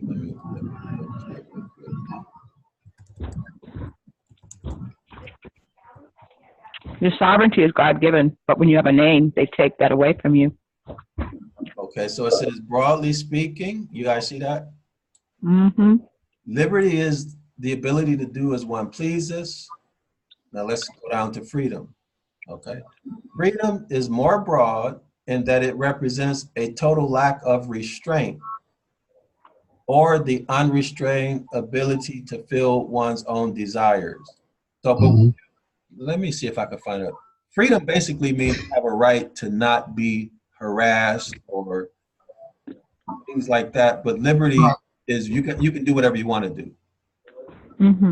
Let me see. I want to find some. Okay, here. Let's see differences. Not in Hindi, but in English.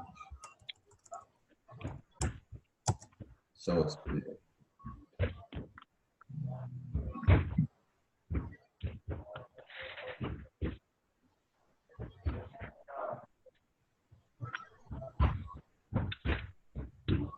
Let's see.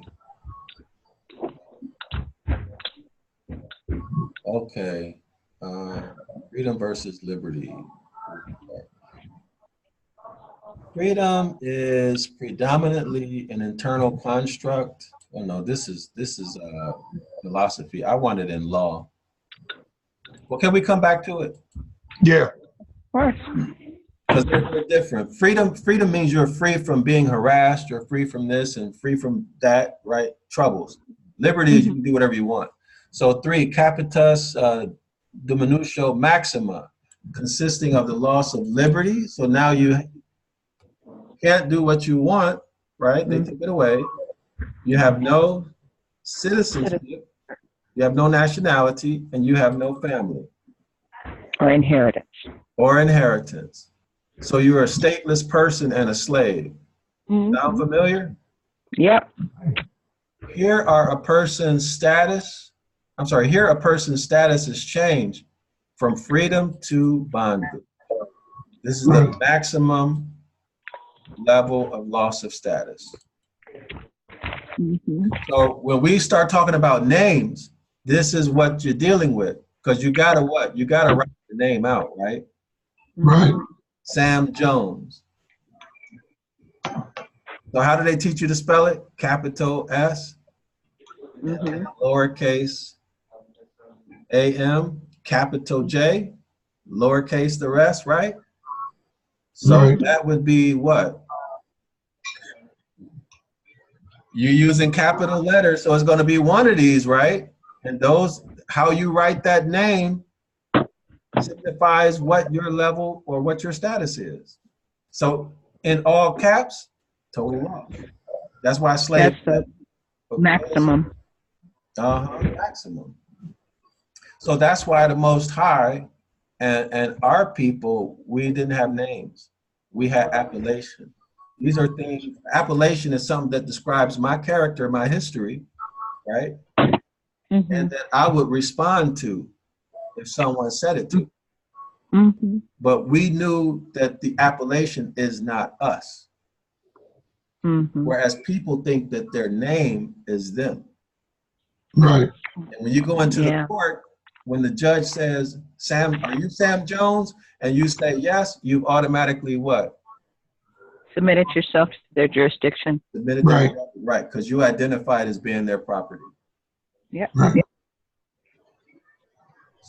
As opposed to having an appellation, right? Now that name or that appellation is your property. And you can say, you can put it on paper or I forbid you to, right? Because you can copyright it. But anyway, that's what this is all about. So the Most High doesn't have a name, as we see Holmes brings out. It's an appellation, a mark, and or a memorial of individuality. Individuality would mean his uniqueness as the Most High, right? And what he's done through history. Yeah. So where were we? So Most High everything. So, but there's so many ways we could take this discussion. You know, so many ways we could take the discussion. But I think that concludes the Genesis chapter 1. Oh, I got a question for you guys. So, given all of this, and John chapter 1, and then we'll wrap it up. John chapter 1 cites Genesis chapter 1 as its evidence. So what can we conclude? That was inserted also to make sure that as they presented it in the ages, it would be used as evidence to validate Genesis chapter 1. Yeah. And the whole Jesus story. Because then they're going to create a story around Jesus being the Word and the whole, you know, triune Godhead and all the names that would be associated. the word. And when you look up, and even the whole word of the Bible, like the Bible is considered the word of God. So the whole Bible is what was spoken into existence for the believers today. I'm trying to find my dictionary because So do we throw the baby out with the bath water? I don't think so. Yeah, I was going to say I'm not ready to do that yet. But yeah, because I mean, even throughout the past 20 years, maybe, I've known something was wrong with it, but I've continued to read it. And I just believe not to throw the baby out with bathwater, but it's just, it does require more scrutiny. Now, is that a lot more?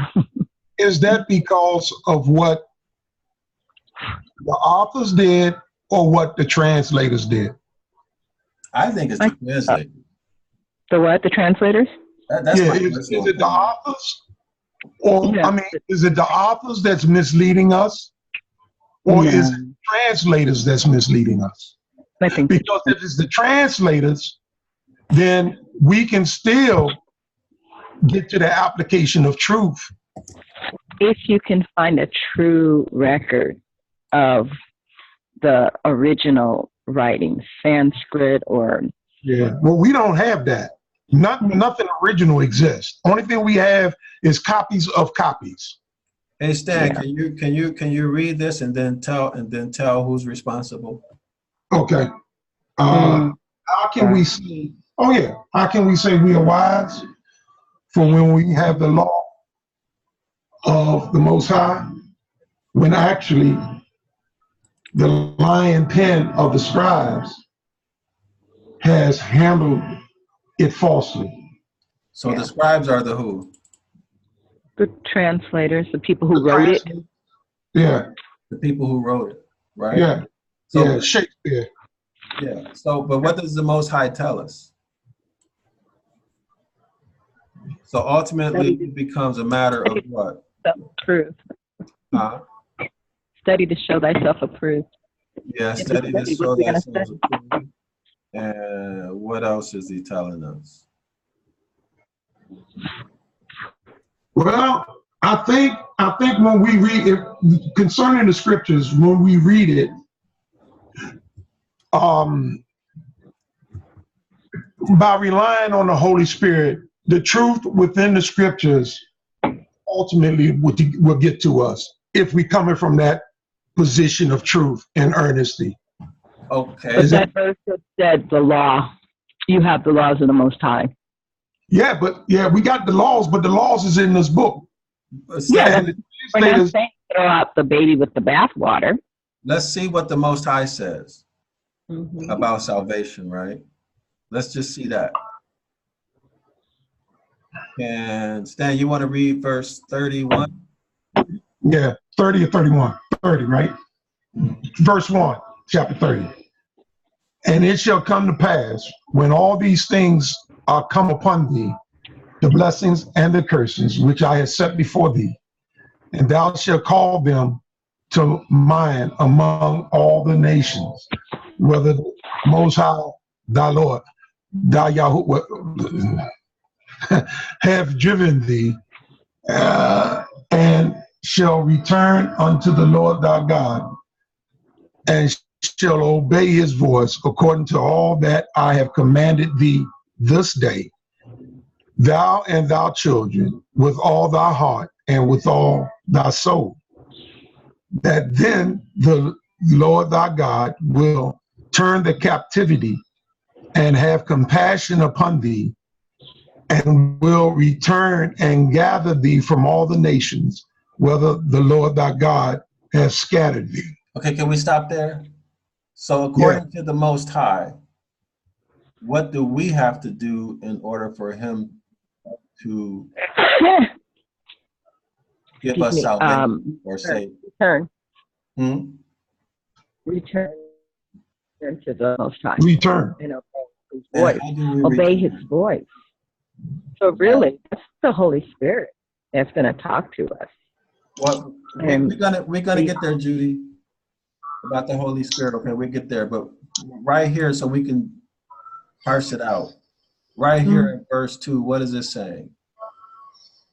Return to the Most High. To the Most High, and obey his voice according to all that he commanded thee this day. So thou and thy children and thy heart with all thine heart and with all thy soul. Right. So this command is literally means what? Instructions, right? Right. Yeah. So this is saying the Most High is saying follow his instructions. Mm-hmm. Returning to the Most High means follow his instructions. And then in verse 3, it says then, right? Mm-hmm. So if you do that, then the Most High is going to do what? Return thy captivity and have compassion upon thee, and will return and gather thee from all the nations whither the Yahweh, the Most High, hath scattered thee. So what is that telling us? Obey his commandments, and he's going to save us. Right. That's all we got to do. So everything else, I'm not saying you guys are wrong. Huh? How do we know what commandments are? How do we know what his commandments are? Yeah. That's what we're doing now. Okay. See, what did he say was going to happen in the last days? About knowledge. Did he say pour out knowledge on the earth? I'm listening. I'm trying to turn my phone. What did the Most High say would happen with knowledge in the last days? Would it increase or decrease? Increase. It would increase. So when knowledge increases, what has to happen to the lies? They decrease. But that's happening now. How do they decrease? Through the process of what? Of the truth being increased. Right. So the truth exposes lies. Right. Everything comes to light. That's what's happening now. That's what's happening now. Right. It becomes a matter of us being willing to accept it. Right. That's like after 42 years of ministry, I find myself here today. Now going on 2 years, almost a year and a half. So this is a choice. Being called to be an apostle and all of that, I find myself after 42 years of ministry in the church, pastoring, preaching since 22, being that must be hard. Installed as an apostle. Yeah, I mean, having my family, my sisters and everybody now, my aunts, and I mean, in my family, there's over 100 preachers in my family. There's 5 churches in my family that existed since the 1800s. That was my great grandfather. Got a lot of work. All of my family are Christian folk. I mean, so everybody now is looking at me. They don't know how to take me. Because they see this direction I'm in, and they see my baby son following me, and they saying I'm influencing him, and I'm talking crazy. Right? All my cousins are pastors, and my aunts are pastors. I only got one aunt left, but are they 501c3? Well, I was 501c3, yeah. And you got out of that? Well, yeah, I got out of it because I no longer have the church. But that's what ties you to the government and the whole control. Right. I mean, while I had the church, I had the 501c3. And you didn't know any better? No, because I was following the law of the state of South Carolina. Okay. And now that you know more truth, more wisdom, more light. Yeah. I mean, like your responsibility. Yeah. But you would have to show them, just like Ox showed us what the capitis diminutive means, and the capital name, and how the government makes us slaves, and the Bible makes you as a preacher a slave to their system to continue to elude the people. So you have a really huge responsibility. But, you know, you could look at it as the Most High has chosen you to be a beacon for your family of so-called believers. They're believers. They're believers in what they've been taught. So there is a possibility for you to teach them. Yeah. I was telling Elle that I got a class that I'm doing now on Zoom. I have like 7 students, and they were all Christians. One's a Muslim. One is my cousin is Hebrew, but she's strictly Old Testament. Her and her husband. They walked away from their ministry as well.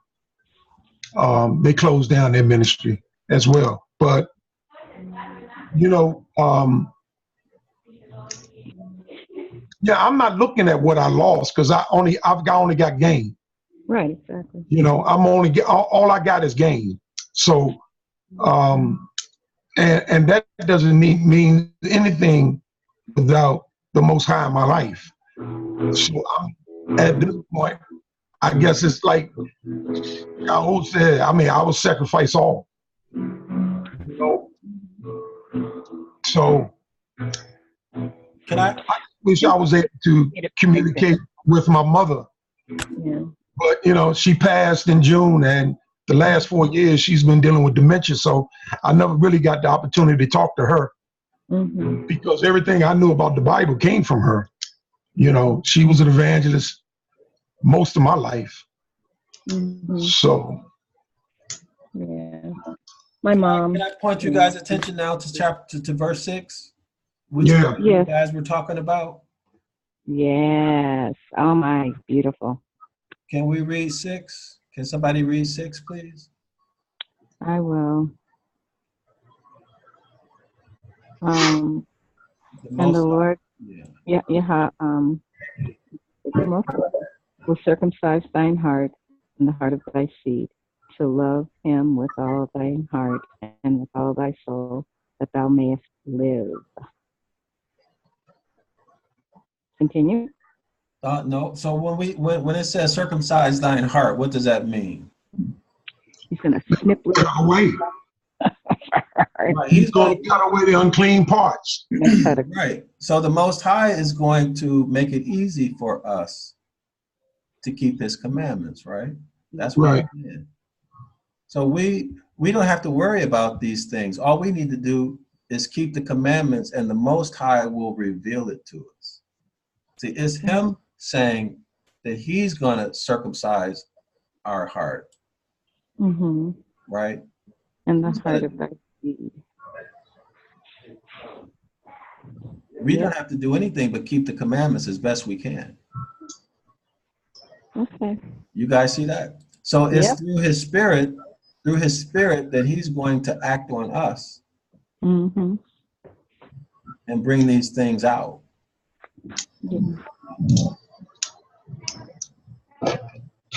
And how do I know? How can we confirm it? Well, the heart, to me, heart is spirit. Heart has emotion. Spirit is emotion.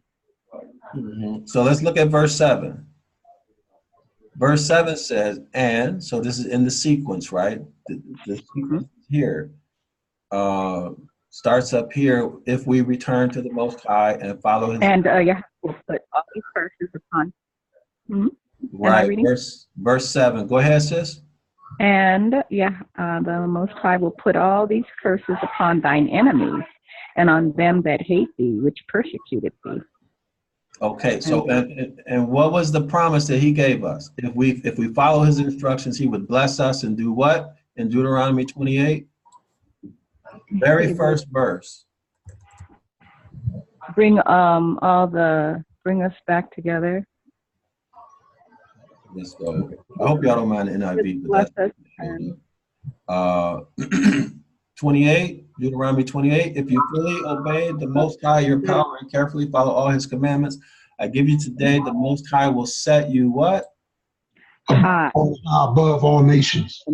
High above all nations on earth. And all these blessings will come on you and accompany you or overtake you if you obey the Most High, your power. So when we go back here at Deuteronomy 30 and we look at verse 7, and we see that these curses are being transferred to our enemies, we know that the only way that that's going to happen is that we're following the commandments, right? Mm-hmm. So coming from here, the Most High is telling us he's going to make it easy for us and to show us what to do. All we need to do is do it. You guys see that? So Yeah. this is the Ruach guiding and leading us. Yeah. But it requires us to follow these instructions. Yeah. First. Right? And this is the last point I bring out. In verse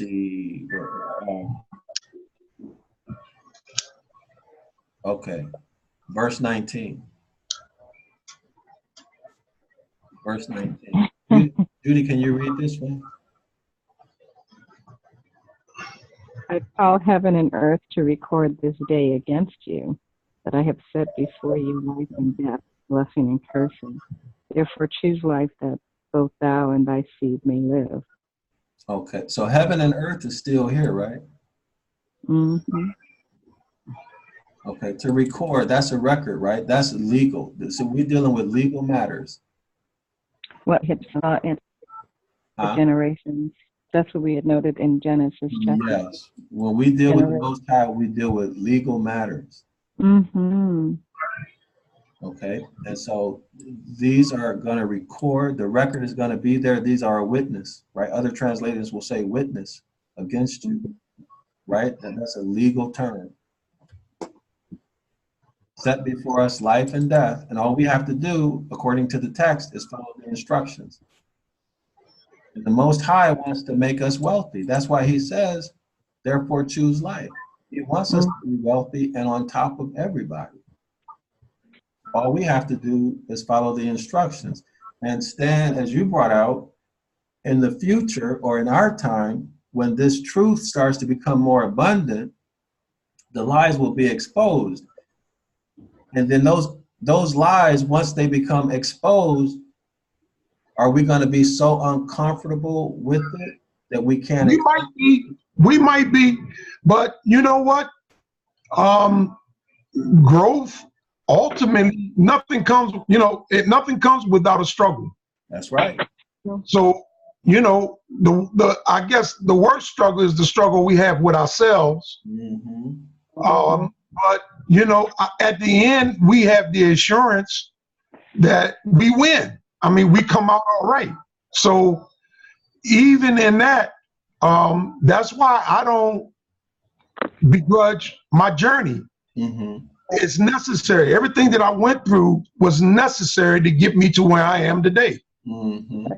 So looking at this, though, my question is to you, sum it up in plain words from Genesis 1, Genesis 2, John 1 and 1, everything that we have thought about, everything we have talked about,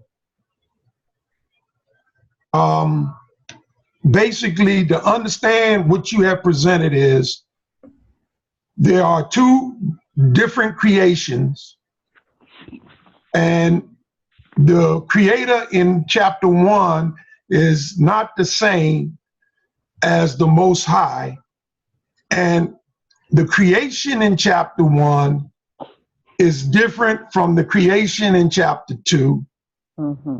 And the people are different, and they remain to this day, and God is going to separate the wheat and the chaff, and basically we're going to know who is. Mm-hmm. Hey, Stan, I got a question for you. Okay.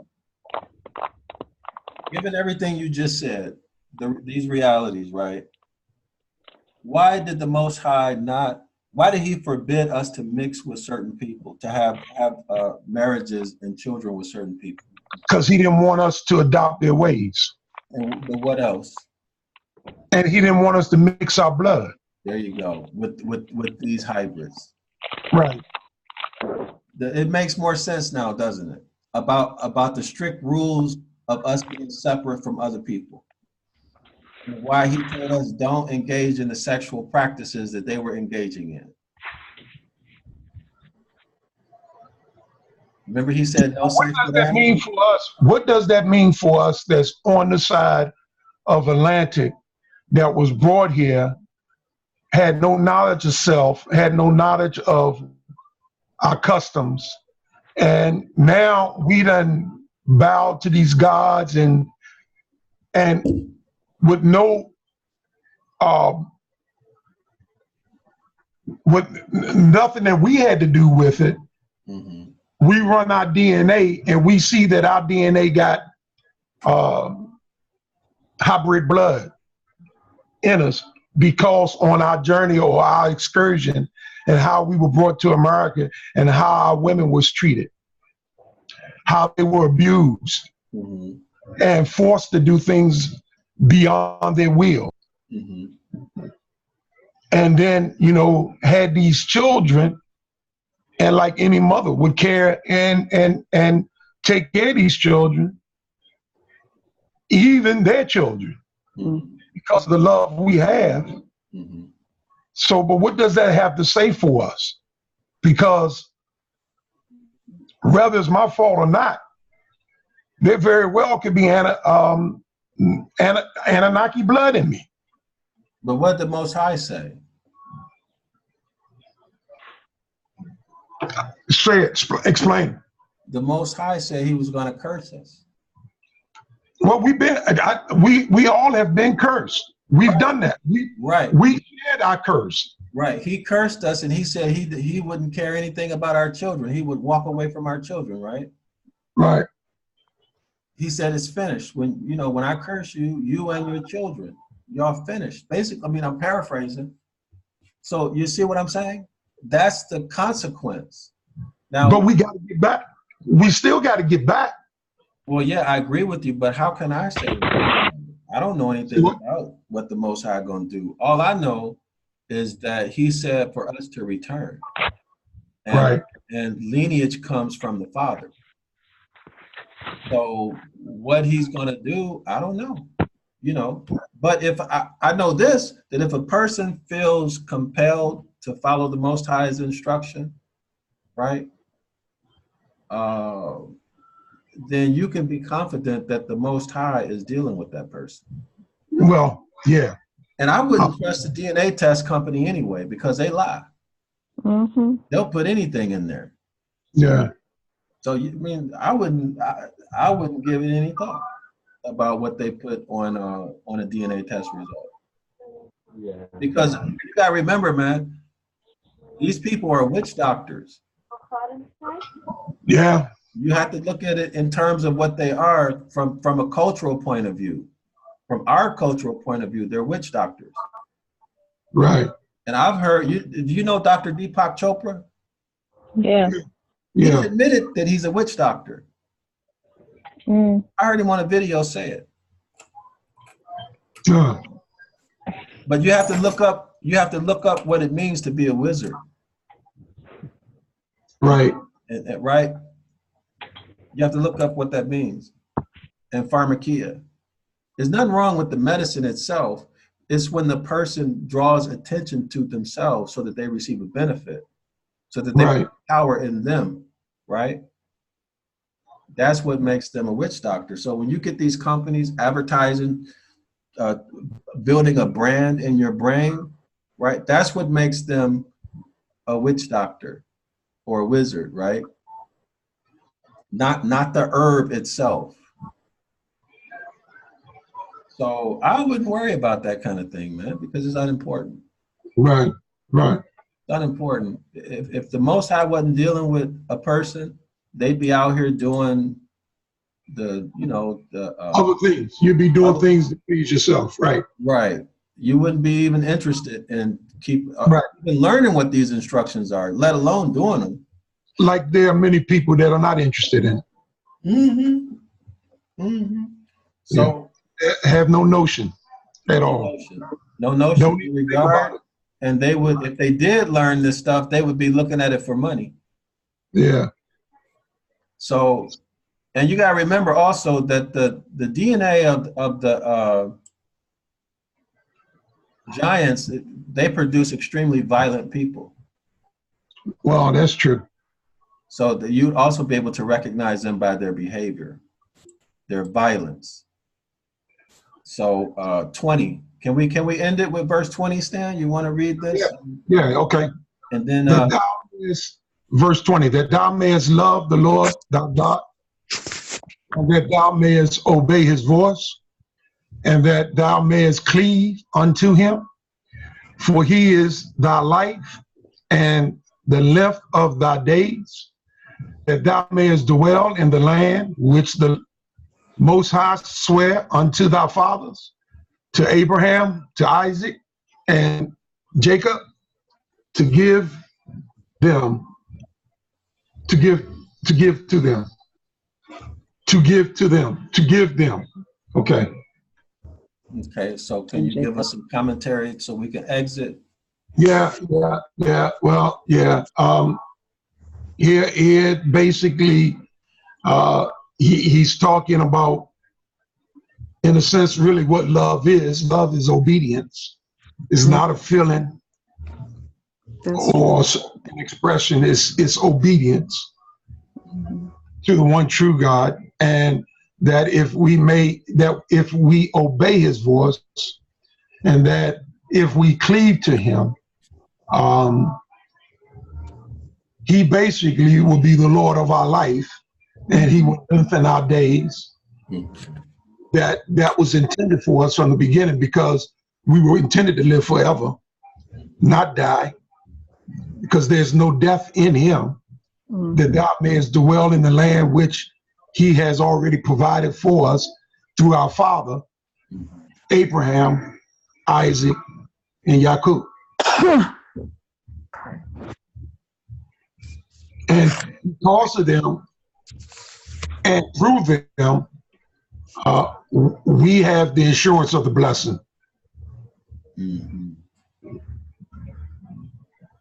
Okay, thanks, Stan. Judy, you want to speak in closing, especially about this verse 20?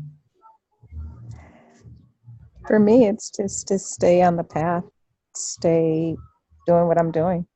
And that's doing my best to be obedient, Okay. which is what I've been doing. And studying and being obedient. Okay. So for me, when I look at this, it's telling me that to keep the commandments, to follow the instructions, because that's loving the Most High. And when I follow those instructions and show love, the Most High is going to help me further to obey his voice, so I'll be on autopilot. And through that autopilot type of relationship, I'm clinging to him. And he makes my life easy, right? Yeah. And then that's where my personal blessing for me is for the Most High to come back and put these curses on the enemy. Right. For me, that's my personal blessing, right? But also the blessing of our nation. That's how I'm dealing with this, and also in my everyday life. So that's the blessing I'm looking for us to be brought back into our land, and for us to be redeemed and have these curses shift, because it can't be any other way. It's either us or them. There's no in between. Either they're going to be cursed or we're going to be cursed. Either we'll be on top or they're going to be on top. That's just the way the Most High said it's got to be, right? Yeah. In Deuteronomy, that's just the way it is, So what book is it? What book is it that says that Esau is the end of the world and Jacob is the beginning. Oh yeah, I forgot that. Let me see. I know it's in Apocrypha. It's in I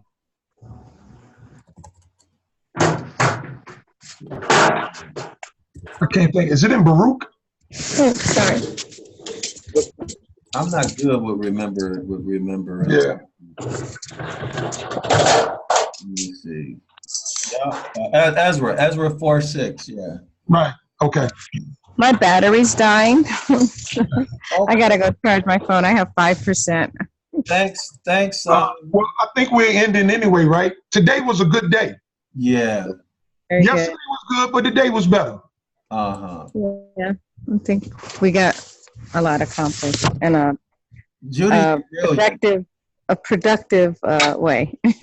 I hope the 3 of us can do this again. Yeah, This was good. This was good. That's just fantastic. And the next time you want to do it, El, just send me a message. But I need to get email me your phone number. I put it in the chat already, but let me. I'll email it to you. Okay. I'll do that right now. 4%. I gotta go. Okay. See you guys later. Thanks. Now I enjoyed it. Enjoy. See y'all next time, man. Okay. Thank you both. Shalom. Peace. Shalom. I'm gonna send it to you right now, Stan. Thanks, Doc. You're a very knowledgeable man about some topics, man, that most people don't know anything about. I really, really appreciate you agreeing for this with me. I enjoyed it. Yeah, thanks, man. The Lord has blessed me, man. I must say,